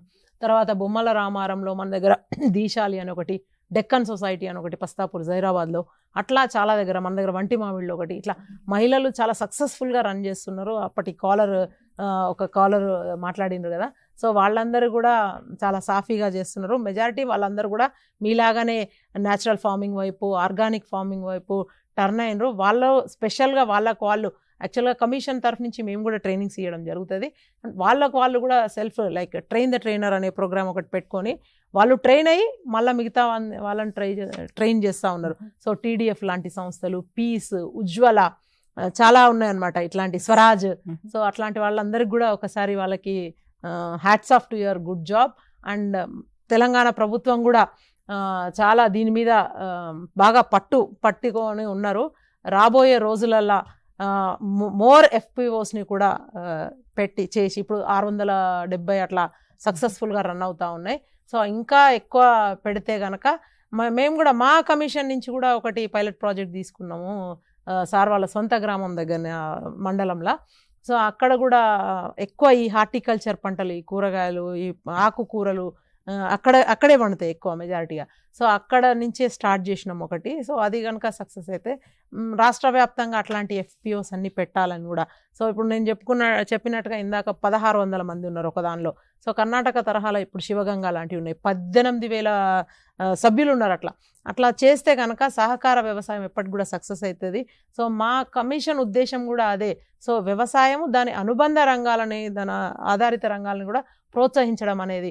ఇందాక సెరికల్చర్ గురించి వచ్చింది, అట్లనే హార్టికల్చర్, తర్వాత అనిమల్ హస్బెండరీ అన్నిటినీ కూడా. సో ఇంటింటికి అప్పుడు ఏంటంటే జీవాలు ఉండేటి, ఈ బర్రెలు కానీ గొర్రెలు కానీ అట్లా ఉంటే న్యాచురల్గానే ఆ పెండ అది ఇది వచ్చేది, దాన్ని వేసి వ్యవసాయం నడిపించేది. సో ఇంకా ఇందాక సార్ కూడా ఇంకొక చక్కటి విషయం తీసుకొచ్చిండ్రు, భూదార్ అనేది. సో అట్లాంటి వాటి వల్ల ఏమవుతుందంటే సాంకేతికత జోడిస్తూ ఆర్టిఫిషియల్ ఇంటెలిజెన్స్ అనేది తీసుకొచ్చి దాంతో ఏంటంటే పంటను prevention is better than cure అంటాం కదా, అట్లా అది రాబోయే రోజులు అంటే ఒక వారం రోజులలో ఈ పంటకి తెగులు సోకబోతుందని ముందే మనకు ఇస్తుంది అనమాట వార్నింగ్. సో దాన్ని బట్టి ఎరువులు వాడకమా లేకపోతే న్యాచురలా అది వాట్ ఎవర్ కెమికల్ కానీ సగానికి సగం తగ్గించవచ్చు. అంటే వచ్చిన తర్వాత ఒకసారి రోగం వచ్చిన తర్వాత దానికి వేసే బదులు, ఎరువులు మందులు వేసే బదులు రాకముందే అరికట్టే విధంలో అట్లా చేస్తే ఇటు రైతుకి లాభము, తర్వాత అటు ఆరోగ్యానికి కూడా మనకు కూడా ఎండ్ ప్రోడక్ట్ ఎంజాయ్ చేసే మనకు కూడా చాలా మంచిగా ఉంటుంది హెల్త్ పరంగా అనేది ప్రభుత్వం చాలా చక్కటి నిర్ణయం. Once again we congratulate on this particular thing. తర్వాత ఇంకా పోతే మనం ఇందాక మాట్లాడుకుంటున్నట్టు ఈ చెరువులు ఒకటే కాదు, తర్వాత విత్తనాలు ఒకటే కాదు, మెజారిటీ థింగ్ ఏంటంటే ఎక్కువ మంది ఇప్పుడు వ్యవసాయం వదిలేస్తున్నారు. రైతులు లాభసాటిగా లేదని చెప్పి. సో బోనస్ ఇప్పించే విషయంలో కానీ రైతుకి, తర్వాత మిగతా సంక్షేమ పథకాలు ఏమైతే ఉన్నాయో అవన్నీ కూడా అందించడానికి వ్యవసాయంగా, సో దానికి కమిషన్ తోడ్పాటు అందిస్తాం. ఎస్ మ్యామ్, చాలా మంచి చూడమ్మా, మాట ఇక్కడ చెప్పారు. ఇంపార్టెంట్ పాయింట్ ఏమిటంటే ఈ మైనర్ ఇరిగేషన్ను ఇగ్నోర్ చేయడం. వ్యవసాయము, రైతు పక్కన అనేకమైన సంస్కరణలు తీసుకొచ్చింది. ఇందులో భాగంగానే గతంలో కూడా ఈ మైనర్ ఇరిగేషన్ను, చెరువులు, కాలువలు, వర్షాకాలంలో పడే వర్షం ప్రతి బొట్టు కూడా చెరువుకు పోయేటట్టు, వాటి నిర్వహణ కానీ అవన్నీ కూడా బాధ్యతలు ఆ గ్రామంలో ఉండే రైతుకే అప్పచెప్పి నీటి నిర్వహణ కమిటీలు ఏర్పాటు చేశారు. ఇక్కడ తెలంగాణ రాష్ట్రంలో నిజాం కాలం నుంచి కూడా గొలుసు చెరువులు ఉన్నాయి. నిజాం కాలంలో కూడా ఇక్కడ ఈ చెరువులకు ఆనాడు ఆ నిజాం కాలం నుంచి ప్రభుత్వాలు ఎప్పుడూ దీనికి ప్రాధాన్యత ఇస్తూ వచ్చినాయి. అయితే ఈ చెడిపోయిన వ్యవస్థ, ఈ వ్యవస్థలో మూడవ వ్యవస్థ ఇది. మైనర్ ఇరిగేషను 45,000 చెరువులు పూర్తిగా దీనికి మళ్ళీ కట్టలు కానీ, తూములు కానీ, కల్వర్ట్లు కానీ, మన వాటర్ వచ్చే సోర్సెస్ కానీ ఇవన్నీ ఏర్పాటు చేయడానికి దీన్ని మేజర్ నుంచి విడగొడితే తప్పిస్తే ఇది బాగుపడదు అనే అభిప్రాయంతో ఇప్పటికే తొలిసారిగా కన్సర్న్ మినిస్టర్ ఉత్తమ్ కుమార్ రెడ్డి గారికి సూత్రప్రాయంగా దీని విషయంలో చెప్పినాం, వారు కూడా ఒప్పుకున్నారు. దానికి ఒక బలమైన చట్టరూపం తీసుకురావడానికి, ఏ విధంగా దీన్ని అమలు జరగాలి, ఎవరికి బాధ్యతలు పెట్టాలి, దీనికి నిధులు ఏమిటి, ఇవన్నీ కూడా ఆలోచన చేయడానికి ఆల్రెడీ సునీల్ గారికి చట్టరూపకంగా తీసుకురావడానికి వారికి బాధ్యత అప్పచెప్పినాం. ఇందులో ఇప్పటికే ఒక 11-12 మంది కమిటీ కూడా వేసినాం. చాలామంది ఎక్స్పర్ట్స్ ఉన్నారు. ఇవన్నీ కూడా చర్చ అయిన తర్వాత, ఒక రూపం వచ్చిన తర్వాత మళ్ళీ ప్రభుత్వానికి ఒక నివేదిక ఇచ్చి రాబోయే రోజులలో కృష్ణా గోదావరితో పాటు పూర్వకాలం నుంచి వస్తున్న మైనర్ ఇరిగేషన్ను మళ్ళీ దారికి తీసుకురావడానికి ఈ కమిషన్ ఇప్పటికే చాలా ప్రయత్నం చేసింది. అది అంతిమ దిశలో ఉంది. కంప్లీట్ అయిపోయిన తర్వాత ప్రభుత్వానికి నివేదిక ఇస్తాం. ఎస్ సార్, మీరు చెప్పండి సార్. అంటే రాబోయే రోజుల్లో కమిషన్ ఇంకా ఎలాంటి కార్యక్రమాలు చేపట్టబోతుంది, ఎలా ఉండబోతుంది, ఏంటి ఇప్పుడు ప్రస్తుతం ఏమనుకుంటున్నారు, ఎలా ముందుకెళ్ళబోతున్నారంటే? ఇప్పుడు కమిషన్ ఏర్పడ్డ తర్వాత మేము చైర్మన్ గారు సభ్యులు తిరిగిన తర్వాత రైతులతోటి మాట్లాడిన సందర్భాలు, వారు చేస్తున్న వ్యవసాయాన్ని బట్టి చూస్తూ ఉంటే కమిషన్ బ్రహ్మాండంగా ఇంతకుముందు ఎప్పుడు లేని విధంగా ముఖ్యమంత్రి గారు కానివ్వండి, తర్వాత మన ఈయన అగ్రికల్చర్ మినిస్టర్ కానివ్వండి, అంతకుముందు ఏం వ్యవసాయం చేయాలి, ఒక్క పంట వేస్తే మా తాత వరి వేసిండు, వరి వేస్తుంటే. కానీ ఈసారి గవర్నమెంట్ చేంజ్ అయిన తర్వాత అగ్రికల్చర్ యూనివర్సిటీ సైంటిస్టులను పెట్టి ఏ పంట వేస్తే ఎట్లా చేంజ్ చేయాలి అనే విధానంతో రైతులకు కొంత అవగాహన కల్పించిన ఒక నెల మొత్తంలో. మొన్న ఇంతకుముందు ఎప్పుడు ములుగులో ఒక ట్రైబల్ జిల్లా, మొత్తం ములుగు జిల్లాలో ఒక ట్రైబల్ జిల్లాలో మొన్న మా కమిషన్ అంతా పోయిన తర్వాత అక్కడ నకిలీ విత్తనాలు ఏదైతే రైతులకు ఇచ్చేసారో, తర్వాత ఫస్ట్ టైం స్వాతంత్రం వచ్చిన నాటి నుంచి నేటి వరకు మొన్న కమిషన్ పోయి ప్రైవేట్ సంస్థల నుండి, ప్రైవేట్ కంపెనీలతోటి 3,75,00,000 రూపాయలు మా చైర్మన్ గారు వారితోటి ఇప్పివ్వడం జరిగింది. ఒకటి. రెండవది, రైతుల సమస్య ఇప్పుడు మా తిరిగిన తర్వాత రైతులకు ఒక అవగాహన సదస్సు, పోడు భూముల సమస్య, వ్యవసాయము, రకరకాలుగా ఏ పంటలు వేసుకుంటే ఏది బాగుంటుంది అనే విధంగా ఇది చేస్తున్నాం. ఒకటే వరి వేయాలంటే అంతకుముందు మా చైర్మన్ గారు చెప్పినట్లు ఒక కాళేశ్వరం ప్రాజెక్ట్, మొన్న ఇన్ని వర్షాలు పడ్డాయి, బ్రహ్మాండంగా వర్షాలు కురుస్తున్నాయి, కానీ చెరువులలో నీళ్ళు వస్తలేవు. దాదాపు 8,000 చెరువులలో 450 చెరువులే, మొన్న ఒక పేపర్లో చూసిన 450 చెరువులే నిండినాయి. తతిమే అసలు వాటరే లేదనే ఉద్దేశంతో చెరువులను కబ్జా చేసుకోవడం, చిన్న తరహా ఏదైతే ఇప్పుడు చెరువులు ఉన్నాయో చెరువులు కుంటలు అక్కడ నిండితే 1 ఎకరా రైతు గిట్ట బాగుపడతాడు, 10 ఎకరాల రైతు బాగుపడతాడు. గద్వాల పత్తి రైతులు మొత్తం నష్టపోయారు అనేది ఇదైంది. అక్కడ గిట్ట ప్రాసెస్ మొదలైంది. కొంత చైర్మన్ గారు మా సభ్యులు అప్పుడు పిలిచే వాళ్ళతోటి మాట్లాడి రైతులకు అన్యాయం జరగకుండా కలెక్టర్ దృష్టికి, కలెక్టర్ వాళ్ళ మీద ఒత్తిడి పెంచి రకరకాలుగా రైతులకు లాభం జరిగే. అంతకుముందు కమిషన్ లేనప్పుడు ఏ రైతు నష్టపోయినా ఆత్మహత్య చేసుకున్నా ఎవరు పట్టించుకునేటోళ్ళు లేరు. ఇవాళ ఒక కమిషన్ అనేది ప్రజలలో వచ్చింది, రైతుల్లో వచ్చింది, రైతులకు గిట్ట కొంత ధైర్యం వచ్చింది. ఏదైతే అధికారులు ఉన్నారో కలెక్టర్ కాడ నుంచి అగ్రికల్చర్కు సంబంధించిన కానివ్వండి, తర్వాత ఇరిగేషన్ కానివ్వండి, తర్వాత పాడి పరిశ్రమలు కానివ్వండి, తర్వాత హార్టికల్చర్ కానివ్వండి, ఇవన్నీ మా పరిధిలో వస్తుంది. అప్పుడు ఒక రైతే కాదు, హార్టికల్చర్ పంటలు పండించే రైతు కొంత భరోసాగా ఉన్నాడు, కమిషన్ ఉందని. తర్వాత ఏమో హార్టికల్చర్ పువ్వులు గిట్ట ఇది చేసేటోళ్ళు వాళ్ళు కొంత ఇది ఉన్నారు, ఒక కమిషన్ ఉంది. మాకేమన్నా ఇబ్బంది జరిగితే కలెక్టర్కి ఇచ్చిన పట్టించుకునేటోళ్ళు కాదు, ఎంఆర్ఓకి ఇచ్చిన ఇది చేసేటోళ్ళు కాదు. కానీ ఇవాళ వడగండ్ల వాన వచ్చినా అక్కడ కమిషన్ ఇది అవుతుంది. ఎక్కడైతే రైతులకు పంట నష్టం జరుగుతుందో అక్కడ కమిషన్ వెళ్తుంది. అట్లా కొంత భరోసా వచ్చి రైతులకు బాగా కమిషన్ మీద మా దగ్గర అనేక అప్లికేషన్స్ వస్తూ ఉంటాయి చైర్మన్ గారికి. సార్ మేము ఇట్లా నష్టపోయినాం ఫలాని పత్తి. ఈ మధ్యలో చూడండి మీరు, ఇప్పుడు మా సునీల్ గారు ఉన్నారు, సునీల్ గారు భూభారతి చట్టం మీద కానివ్వండి, రైతులకు జరిగే లాభాల గురించి కానివ్వండి, రైతులు నష్టపోతే ఏం చేయాలనేది ఇవాళ కమిషన్ ఉంది ఒకటనేది భరోసా వచ్చింది. ప్రభుత్వం మంచి కార్యక్రమాలు తీసుకుంటుంది. అనేక ఎక్కడ ఏ పంటలు వేసుకోవాలి. మొన్న నేను మేడం గారు జైరాబాద్ డక్కన్ సొసైటీకి పోయినాం. ఆ డక్కన్ సొసైటీలో ఒక ఆమె అంటుంది, అమ్మ మేము కమిషన్ మెంబరు కలెక్టర్ కాదు, నీకు ఇంట్లో ఏం మాట్లాడతావో అదే విధంగా మాట్లాడు అని చెప్పినాం ఆమెకు. షుగర్ పేషెంట్ కానివ్వండి, తర్వాత హార్ట్ పేషెంట్ కానివ్వండి, జొన్న రొట్టెలు తినండి, అంబలి తాగండి, చిరుధాన్యాలు ఇది చేయండి అనే పద్ధతిలో మన వ్యవసాయాన్ని గిట్ట కొంత కమిషన్ మార్పు ఇది చేస్తుంది, కొంత జాగాలో ఇది చేస్తుంది. ఈ విధంగా ఇవాళ కమిషన్ చాలా ఏదైతే ముఖ్యమంత్రి మా మీద పెట్టిన నమ్మకం, ప్రభుత్వం పెట్టిన నమ్మకం ఏదో ఆడ కూర్చొని మా ఛాంబర్లో కూర్చొని కాదు, ప్రతి వారంలో ఏదో ఒక జిల్లాలో ఎక్కడో ఒక రైతు సమస్య మీద, ఎక్కడో కలెక్టర్ల దగ్గర, తర్వాత మా చైర్మన్ గారు సంబంధించిన అధికారులతోటి ఆఫీస్కి పిలవడం, రకరకాలుగా మాట్లాడితే కమిషన్ ఉందనేది ఒక జనాలకు తెలుసు.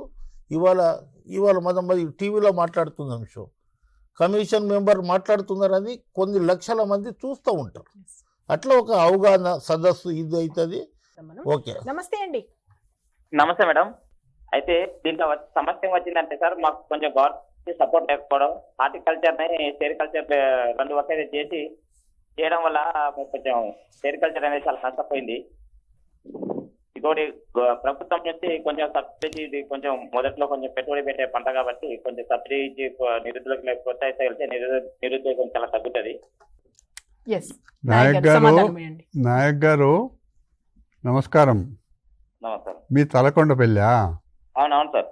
తలకొండపల్లిలో మీరు చేస్తున్న సెరికల్చర్ విషయంలో మేము యాచారం మండలంలో ఒక పైలట్ ప్రాజెక్టు పెట్టినాం. అది హార్టికల్చర్ విషయంలో పెట్టినాము, చాలా చక్కగా జరుగుతుంది. దీన్ని ఒక ప్రయోగాత్మకంగా పెట్టాము. అక్కడ రైతుకి ఏం కావాలి, ప్రభుత్వం ఏ విధంగా సహాయం చేయగలుగుతుంది. ఇప్పుడు ముఖ్యమంత్రి గారు రేవంత్ రెడ్డి గారు కూడా మొన్న అగ్రికల్చర్ యూనివర్సిటీలో సమావేశం జరిగినప్పుడు చౌదరిపల్లి రైతు కుటుంబం భార్యాభర్తలను మీద చేతులేసి వాళ్ళని ఎంకరేజ్ చేసిండు. వారే చెప్పిండ్రు, మాకు లాభాలు ఉన్నాయి సార్, ఇందులో మంచిగా ఉన్నాం, బాగున్నాం అనే మాట. దాన్ని దృష్టిలో పెట్టుకొని అక్కడే ముఖ్యమంత్రి గారు అనౌన్స్మెంట్ చేసిండు, అధికారులకు కూడా ఆదేశాలు ఇచ్చిండు. ఏ పంటలు నిర్లక్ష్యానికి గురైనాయో, అది హార్టికల్చర్ కూరగాయలు కానీ, పండ్లు కానీ, పూలు కానీ, లేకపోతే పండ్ల తోటలు కానీ, దీనితో పాటు సెరికల్చర్ విషయంలో మేము అక్కడ మీటింగ్ పెట్టినప్పుడు మీ తలకొండపల్లి విషయంలో మా హార్టికల్చర్ ఆఫీసర్ సురేషర్ గారు చెప్పిండ్రు. వెంటనే మేము వారికి చెప్తే 2 బస్సులలో పోయిండ్రు, మీ దగ్గరికి వచ్చిండ్రు, తలకొండపల్లికి వచ్చిండ్రు. అక్కడ మీరు చేస్తున్న సెరికల్చర్ వ్యవసాయాన్ని చూసిండ్రు, చాలా సంతోషపడ్డారు. బాగా లాభాలు ఉన్నాయని చెప్పిండ్రు. చాలా సంతోషం. మేము కూడా ఒకసారి తలకొండపల్లికి రావాలనే ఆలోచనలో ఉన్నాం. ఇది తప్పకుండా కేంద్ర ప్రభుత్వంతో పాటుగా రాష్ట్ర ప్రభుత్వం కూడా లాభసాటి వ్యవసాయానికి మేము తప్పకుండా కమిషన్ ప్రభుత్వానికి మేము సూచన చేస్తాం, మంచి నివేదిక కూడా ఇస్తాం. మిమ్మల్ని అభినందిస్తున్నాం. తలకొండపల్లిలో మీరు సెరికల్చర్ను బాగా చేస్తున్నారని డిపార్ట్మెంట్ కూడా మిమ్మల్ని గుర్తించింది. తెలంగాణ రాష్ట్రం విషయానికి వచ్చేసరికి పెద్ద ఎత్తున విత్తనోత్పత్తి జరుగుతుంది సార్. అంటే దేశంలోనే చూసుకుంటే 40%, 60%. ఓకే. సో అంత జరుగుతున్నప్పుడు వాళ్ళ సమస్యల్ని గుర్తించారా సార్? వాళ్ళ సమస్యల పట్ల ఏమైనా మీ దృష్టికి వచ్చిందా? పరిష్కారానికి ఏమైనా కృషి చేస్తుందా? చూడమ్మా, విత్తనము ఉత్పత్తి చేసేవాళ్ళు ఒక భాగం, ఓకే, విత్తన కంపెనీలు రెండవ భాగం, కేంద్ర ప్రభుత్వ పాలసీలు మూడవ భాగం, రాష్ట్ర ప్రభుత్వ బాధ్యతలు నాలుగో భాగం. ఇది విత్తనం అనేది మొదలే చెప్పిన మీకు. విత్తనము అనేది రైతుకి ఉన్న హక్కు. గతంలో కూడా అనేక సందర్భాలలో మల్టీనేషనల్ కంపెనీలు దీన్ని విత్తనాలను కబలించడానికి, విత్తనాలను సొంతం చేసుకోవడానికి, దీనివల్ల కోట్ల రూపాయలు సంపాదించుకోవడానికి బ్రాండ్ వేసుకొని చాలా కంపెనీలు ప్రయత్నాలు చేసినాయి. కానీ నేను మనవి చేసేది ఏంటంటే, ఎప్పుడైనా రిఫార్మ్స్ వచ్చినాయి అంటే కాంగ్రెస్ పార్టీ అధికారంలో ఉన్నప్పుడే. ఇది పెద్ద సమస్యగా ఉండే అప్పుడు విత్తన కంపెనీల వాళ్ళని మీరు ఇష్టం వచ్చినట్టు అమ్ముకోవడానికి లేదు అనే వ్యవస్థ తీసుకొచ్చింది ఆనాటి కాంగ్రెస్ ప్రభుత్వం. ఇప్పుడు కూడా మీరు వినుంటారు, ముఖ్యమంత్రి గారు ఒక సమీక్ష ఏర్పాటు చేశారు తుమ్మల నాగేశ్వరరావు వాళ్ళతో. ఎరువుల సమస్య వచ్చింది, విత్తనాల సమస్య వచ్చింది. చాలా కటువుగా వాళ్ళకి ఆదేశాలు ఇచ్చారు. ఎక్కడ కూడా కల్తీ విత్తనాలు అమ్మితే కఠినమైన చర్య తీసుకోండి అని ముఖ్యమంత్రి గారు స్వయంగా చెప్పారు. ఇక ఎరువుల విషయానికి వస్తే, ఎరువులు కేంద్ర ప్రభుత్వం ఇవ్వాలి. కేంద్ర ప్రభుత్వం ఇవ్వాలి అన్నప్పుడు కేంద్ర ప్రభుత్వం గతంలో లేదమ్మా. వాళ్ళు కేంద్ర ప్రభుత్వం బాధ్యత ఏంటంటే ఏ రాష్ట్రాలకు ఎంత అవసరం ఉంది అనేది ఈ వర్షాకాలం పంటకు మామూలుగా ఎక్కువ ఉంటుంది. మెట్ట పంటలు వేస్తారు, నీటి సదుపాయం ఉన్న భూములు కూడా ఉంటాయి కాబట్టి ఎక్కువ ఉంటుందని తుమ్మల నాగేశ్వరరావు గారు తన బాధ్యతగా 2-3 సార్లు కూడా లెటర్ రాసిండు. కానీ ఇంతవరకు అవసరం ఉన్నంత ఎరువులు రాలే. మళ్ళీ ముఖ్యమంత్రి గారు రైతులను ఉద్దేశించి దీని ప్రాముఖ్యత దృష్టిలో పెట్టుకొని ఢిల్లీకి స్వయంగా వెళ్ళి వారే మంత్రి గారితో కలిసిండ్రు. కానీ ఇక్కడ ఒక మాట, సరే కేంద్ర ప్రభుత్వం శీతకంతో ఉంది, కేంద్ర ప్రభుత్వం అనుకున్నంత సహాయం చేస్తలేదు ఎరువుల విషయంలో. అయితే ఇక్కడ మొన్న మళ్ళీ ముఖ్యమంత్రి గారు సమీక్ష చేసి కృత్రిమ ఎరువుల ఇది సృష్టించకండి, రైతులకు కూడా అప్పీల్ చేశారు, మీరు ఎక్కువగా ఎరువులు వాడకండి అనే మాట కూడా ముఖ్యమంత్రి గారు చెప్పారు. ఏదేమైనా ఈ పంట కాలానికి ఏ విధంగా గట్టెక్కాలి అనేదానికి అగ్రికల్చర్ మినిస్టర్ గారు కానీ ముఖ్యమంత్రి గారు కానీ స్వయంగా తీసుకుంటారు. అయితే ఇక్కడ విత్తనానికి వచ్చేటప్పటికి అసలు విషయానికి వచ్చినప్పుడు ఈ 4 భాగాలలో విత్తనము గతంలో 2006లో మొత్తం దేశంలో ఒక సమగ్ర చట్టం తీసుకురావడానికి ప్రయత్నం అప్పట్లో యూపీఏ ప్రభుత్వం చేసింది.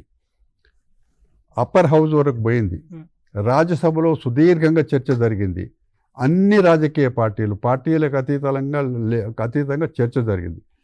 అప్పుడు నేను ఇక్కడి నుంచి రాష్ట్ర ప్రభుత్వం తరఫున నేను కిసాన్ కాంగ్రెస్లో అధ్యక్షుడిగా ఉన్నా కాబట్టి అన్ని రైతు సంఘాలను ఈ రోజులా కాదు, అన్ని రైతు సంఘాలను అందరినీ కూడా ఏరోప్లేన్లో తీసుకెళ్ళి ఢిల్లీ పోయి ప్రధానమంత్రితో కలిసినాము, అగ్రికల్చర్ మినిస్టర్తో కలిసినాం.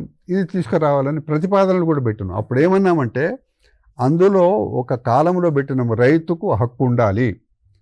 మల్టీనేషనల్ కంపెనీల విధానం ఏంటంటే ఎవ్వరు కూడా మా అనుమతి లేకుండా అమ్మొద్దు. రైతు ఒక మహిళ తన విత్తనం తను తయారు చేసుకొని ఊర్లో ఇస్తుంది అవసరం ఉన్న వాళ్ళకి, అది కూడా చేయొద్దని దాంట్లో ఒక ఆంక్షలు పెట్టారు.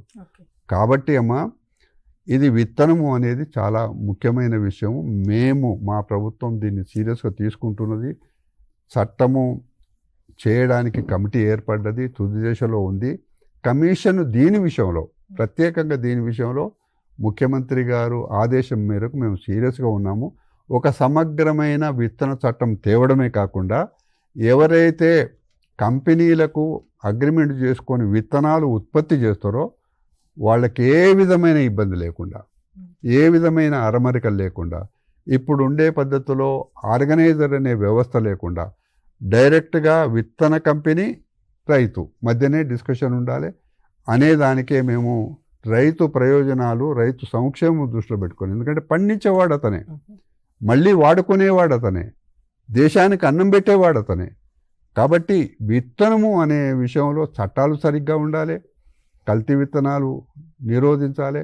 గోపాలరెడ్డి సార్, కేంద్ర ప్రభుత్వం నూతన మార్కెట్ విధానాన్ని తీసుకురావాలని చూస్తుంది కదా, సో దాని మీద కమిషన్ అభిప్రాయం ఏంటి? ఇలా ఇప్పుడు కేంద్ర ప్రభుత్వం లోగడ ఏదైతే కాటన్ ఉందో, కాటన్ దాని మీద వాళ్ళు ఏం చేసిండ్రంటే ఈ CCIది కాటన్ బంద్ చేయాలని ఆలోచన ఉంది. దాంతోనే రైతులు చాలా ఇబ్బంది పడే వస్తుంది. ఎందుకంటే దానికి ఒక రేట్ ఫిక్స్ ఉండేది. రేపు CCI అయిపోయిన తర్వాత, క్లోజ్ చేసిన తర్వాత అది వ్యవస్థ ఎట్లయిపోతుంది, రేట్ ఫిక్స్ చేసేది వ్యాపారస్తుల చేతిలో పోతుంది. రైతులు పూర్తిగా దాని మీద నష్టపోతారు. కనుక దాని మీద మేము లోగడ ఏదైతే ఉందో CCI క్లోజ్ చేసిన దానికి అది చాలా తప్పని మేము ఆలోచిస్తున్నాం. ఎందుకంటే ఇదివరకే CCI ఇప్పుడే ఉన్నప్పుడు కూడా CCI టైం అయిపోయిన తర్వాత, క్లోజ్ చేసిన తర్వాత, దాని టైం పీరియడ్ అయిపోయిన తర్వాత పత్తి రేట్ అనేది తక్కువ చేసుకుంటూ వ్యాపారస్తులు తీసుకుంటారు. కనుక దీని మీద పునరాలోచించాలి చేయాలని చెప్పి మా కమిషన్ తరఫున కూడా మేము ఒకటి పంపదలుచుకున్నాం వారికి కూడా. ఎందుకంటే రైతులు పత్తి చేసిన రైతులే ఎక్కువ ఆత్మహత్యలు చేసుకుంటారు. దాంట్లో 2 కారణాలు ఉన్నాయి. ముఖ్యంగా పత్తి రైతులు చేసుకునే రైతులు ఎక్కువ కౌలు తీసుకొని రైతులు వ్యవసాయం చేస్తున్నారు. కౌలు లోగడ 10,000 12,000 ఉండే, కొంచెం రేట్ ఎక్కువ తర్వాత ఆ పత్తి రైతులు ఇవాళ దాదాపు 20 నుంచి 25,000 రూపాయలు కౌలు రైతులు తీసుకుంటున్నారు. దాంట్లో కల్తీ ఇత్తనాలతో ఒకటి, రెండోది పెస్టిసైడ్స్ ఉన్నాయో విపరీతంగా కొడుతున్నారు. అవసరం ఉన్నా లేకపోయినా ఒకళ్ళని చూసి ఒకళ్ళు కొడుతున్నారు. అది కొట్టే మందులు కూడా చాలా కల్తీలు ఉంటున్నాయి. దాని గురించి ఎక్కువ రైతులకు ఆత్మహత్య చేసిన కౌలు రైతులు, దాంట్లో పత్తి రైతులు అని మా దృష్టికి వచ్చింది. దాని గురించి ఏదైతే ఉందో పత్తిది CCI కొనుగోలు చేయాలి. అది రేట్ అయితే సరిపోదని చెప్పి మా కమిషన్ తరఫున మేము ఒకసారి చేయాలని ఆలోచన ఉంది. తప్పకుండా చేసి పత్తి రైతులతో పాటు CCI అయితే కొనుగోలు చేస్తుందో పునరాలోచించి కొనాలని మేము ఆలోచిస్తున్నాం. పూర్తిగా ప్రైవేటైజేషన్. మీరు చూడమ్మా, ఇది మీరు అడిగిన ప్రశ్న మూల ప్రశ్ననేమో నూతన పాలసీ మార్కెట్ల విషయంలో, మార్కెట్ విధానం. గోపన్న చెప్పింది కూడా సేమ్. అంటే కాటన్ కార్పొరేషన్ ఆఫ్ ఇండియాను రైతుల దగ్గర నుంచి కొనే వ్యవస్థ నుంచి దూరం చేయాలనే ఆలోచన. ఈ 2 కూడా మంచివి కావు. ఈ 2 కూడా రైతుకు బాగా పెనుభారం పడుతుంది, మోసానికి గురవుతారు. కాబట్టి మేము ఈ నూతన విధానం, మండీ విధానం ఉంది ఉత్తర భారతంలో, ఇక్కడ అగ్రికల్చర్ మార్కెట్ వ్యవస్థ ఆంధ్రప్రదేశ్లో తెలంగాణ రాష్ట్రం ఏర్పడ్డ తర్వాత కూడా ఇక్కడ అగ్రికల్చర్ మార్కెటింగ్ వ్యవస్థ బాగానే ఉంది. కానీ మా కమిషన్ అభిప్రాయంలో మేము ఎనుమాముల మార్కెట్ కానీ మొన్న కూరగాయల మార్కెట్ విజిట్ చేసినాం. ఈ విధంగా మార్కెట్లలో విజిట్ చేసిన తర్వాత రైతుకి కొంత ఇబ్బందులు ఉన్నాయి. ఇబ్బందులలో కొంత దగా కూడా ఉంది. కాబట్టి దీన్ని ఇంకా అగ్రికల్చర్ మార్కెట్ వ్యవస్థ ఇప్పటికి బాగున్నా కూడా ఇంకా కొంత మార్పులు చేర్పులు చేయాలి, సంస్కరణ తేవాలనే అభిప్రాయంలో కమిషన్ ఉంది. ఈ 2 మార్కెట్ల విజిట్ తర్వాత, అంతకంటే ముందు కేంద్ర ప్రభుత్వం ఏదైతే పాలసీ పెట్టిందో ఇది చాలా ప్రమాదకరమైంది.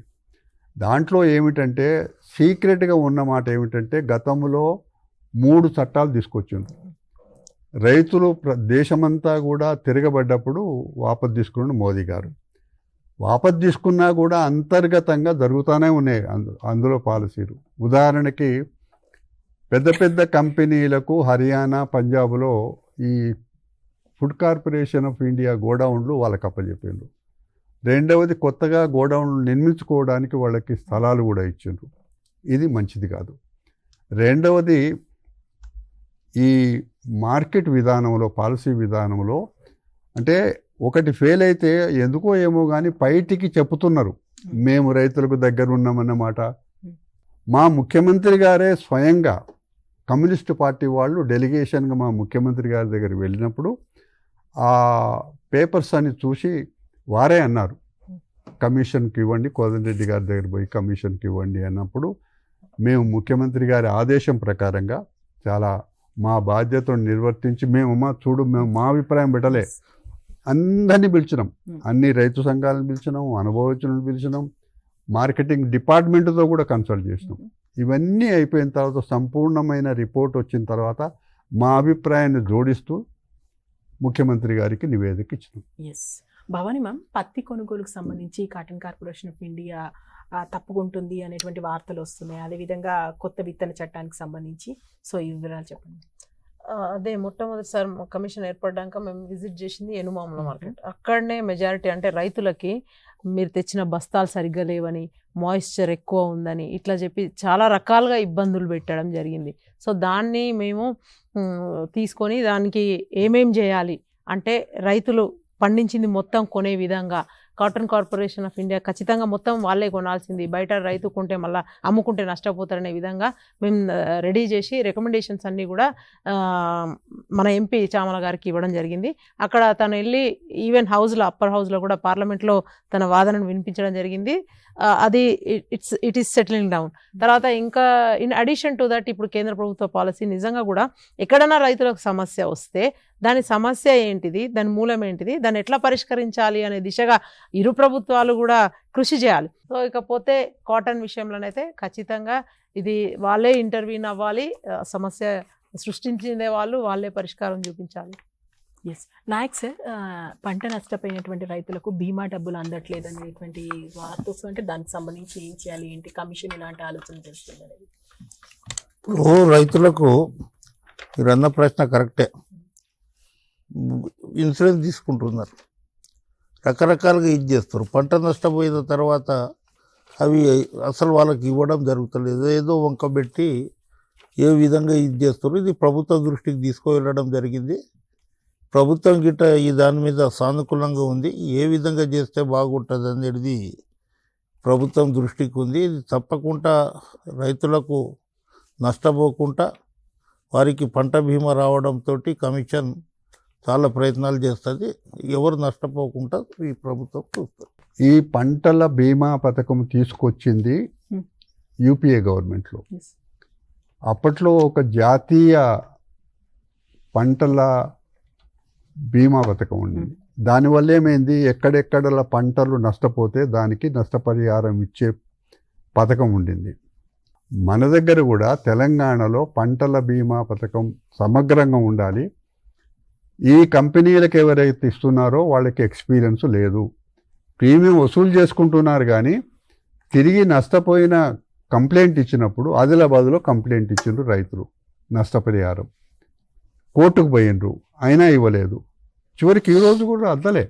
కాబట్టి ఈ ప్రభుత్వం వచ్చిన తర్వాత ఇప్పుడు అగ్రికల్చర్ మినిస్టర్ గారు ఇప్పటికే 2-3 సమావేశాలు పెట్టిండ్రు. అందులో కూడా మమ్మల్ని అడిగితే కూడా మేము కూడా సలహా ఏం చెప్పినామనంటే, కంపెనీలు ఇన్సూరెన్స్ కంపెనీలు అనుభవం ఉండాలి. రైతుకు ఎంబడే ఏదైనా కంప్లైంట్ ఇస్తే నష్టపోయిందంటే ఎంబడే వాళ్ళు వచ్చి చూసి నష్టపరిహారం ఇచ్చే పరిస్థితి ఏర్పాటు కావాలనే దానికి ఒక నూతనమైన పంటల బీమా పథకాన్ని తెలంగాణ రాష్ట్రంలో తేవడానికి తొందరలోనే నిర్ణయం జరుగుతుంది. ఓకే సార్, భూభారతి చట్టం గురించి కూడా చెప్తారా? అంటే దానివల్ల రైతుల సమస్యలు పరిష్కారం అవుతున్నాయి, ఎలా ఉంది?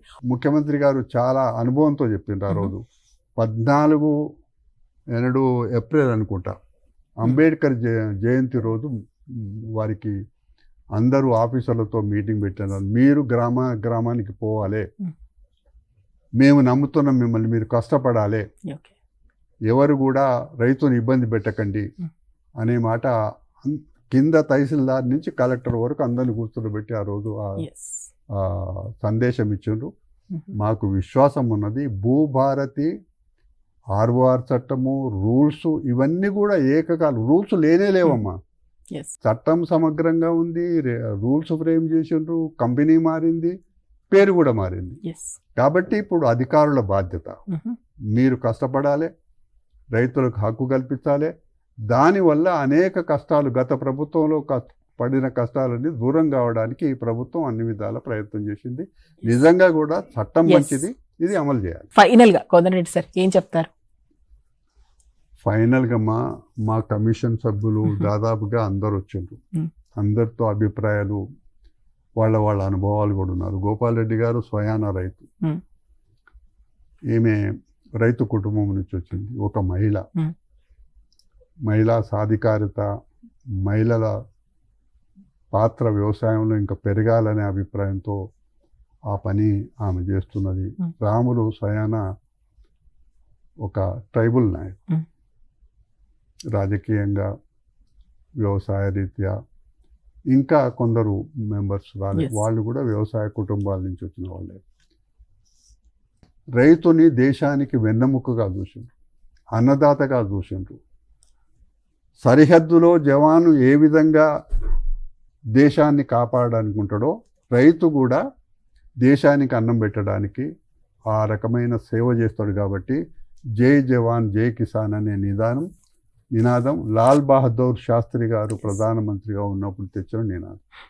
ఇవన్నీ ఒక్కసారి మననం చేసుకుంటే, గతాన్ని మననం చేసుకుంటే, భూ సంస్కరణలు మామూలు మాట కాదు. భూ సంస్కరణలు ఈ భారతదేశంలో తీసుకురావడం అనేది ఇక్కడ జాగీర్దారులు, జమీందారులు, పెత్తందారులు ఇక్కడ ఉండే ఈ భారతదేశంలో, మరీ తెలంగాణలో ఎన్నో పోరాటాలు జరిగినాయి. కమ్యూనిస్టు పోరాటాలు, భూముల గురించే పోరాటాలు జరిగినాయి. కానీ సంస్కరణ తీసుకొచ్చినప్పుడే న్యాయం జరిగింది. రెండోది 2013 భూసేకరణ చట్టం.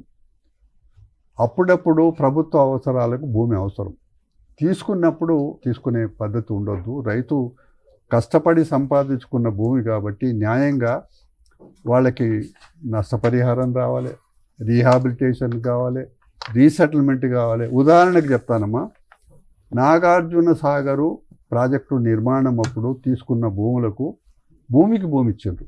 ఇప్పటికి కూడా నల్గొండ జిల్లాలో భూమి ఇచ్చిన భూములు ఇతరుల హస్తగతమైతే కూడా మళ్ళీ కాంగ్రెస్ పార్టీ అధికారానికి రాగానే మళ్ళీ వాళ్ళ చేతికి ఇప్పించడానికి ప్రయత్నం చేసినాం. మరీ ప్రత్యేకంగా వ్యవసాయానికి ఇచ్చిన 1,00,000 కోట్ల రూపాయలు మామూలు మాట కాదు. మరీ ముఖ్యంగా వ్యవసాయ రంగానికి మేము కమిషన్గా మా అందరి తరఫున అప్పీల్ చేస్తున్నాము. రైతాంగానికి కూడా మీకు ఏ బాధ ఉన్నా, భూమికి సంబంధించింది, వ్యవసాయానికి సంబంధించింది, మీకుండే హక్కుల విషయంలో మమ్మల్ని సంప్రదించండి. మేము తోడుగా ఉంటాం, మా ప్రభుత్వం తోడుగా ఉంటుంది. నమస్తే. Thank you so much Kodanda Reddy sir, and thank you so much Bhavani ma'am, Gopal Reddy sir. రైతు మిత్రులు అడిగినటువంటి సమస్యలన్నిటికీ చక్కగా సమాధానం చెప్పారు. Thank you so much. ఇదండి వ్యవసాయ కమిషన్ చైర్మన్ తోటి, సభ్యులతోటి జరిగినటువంటి మాటలు.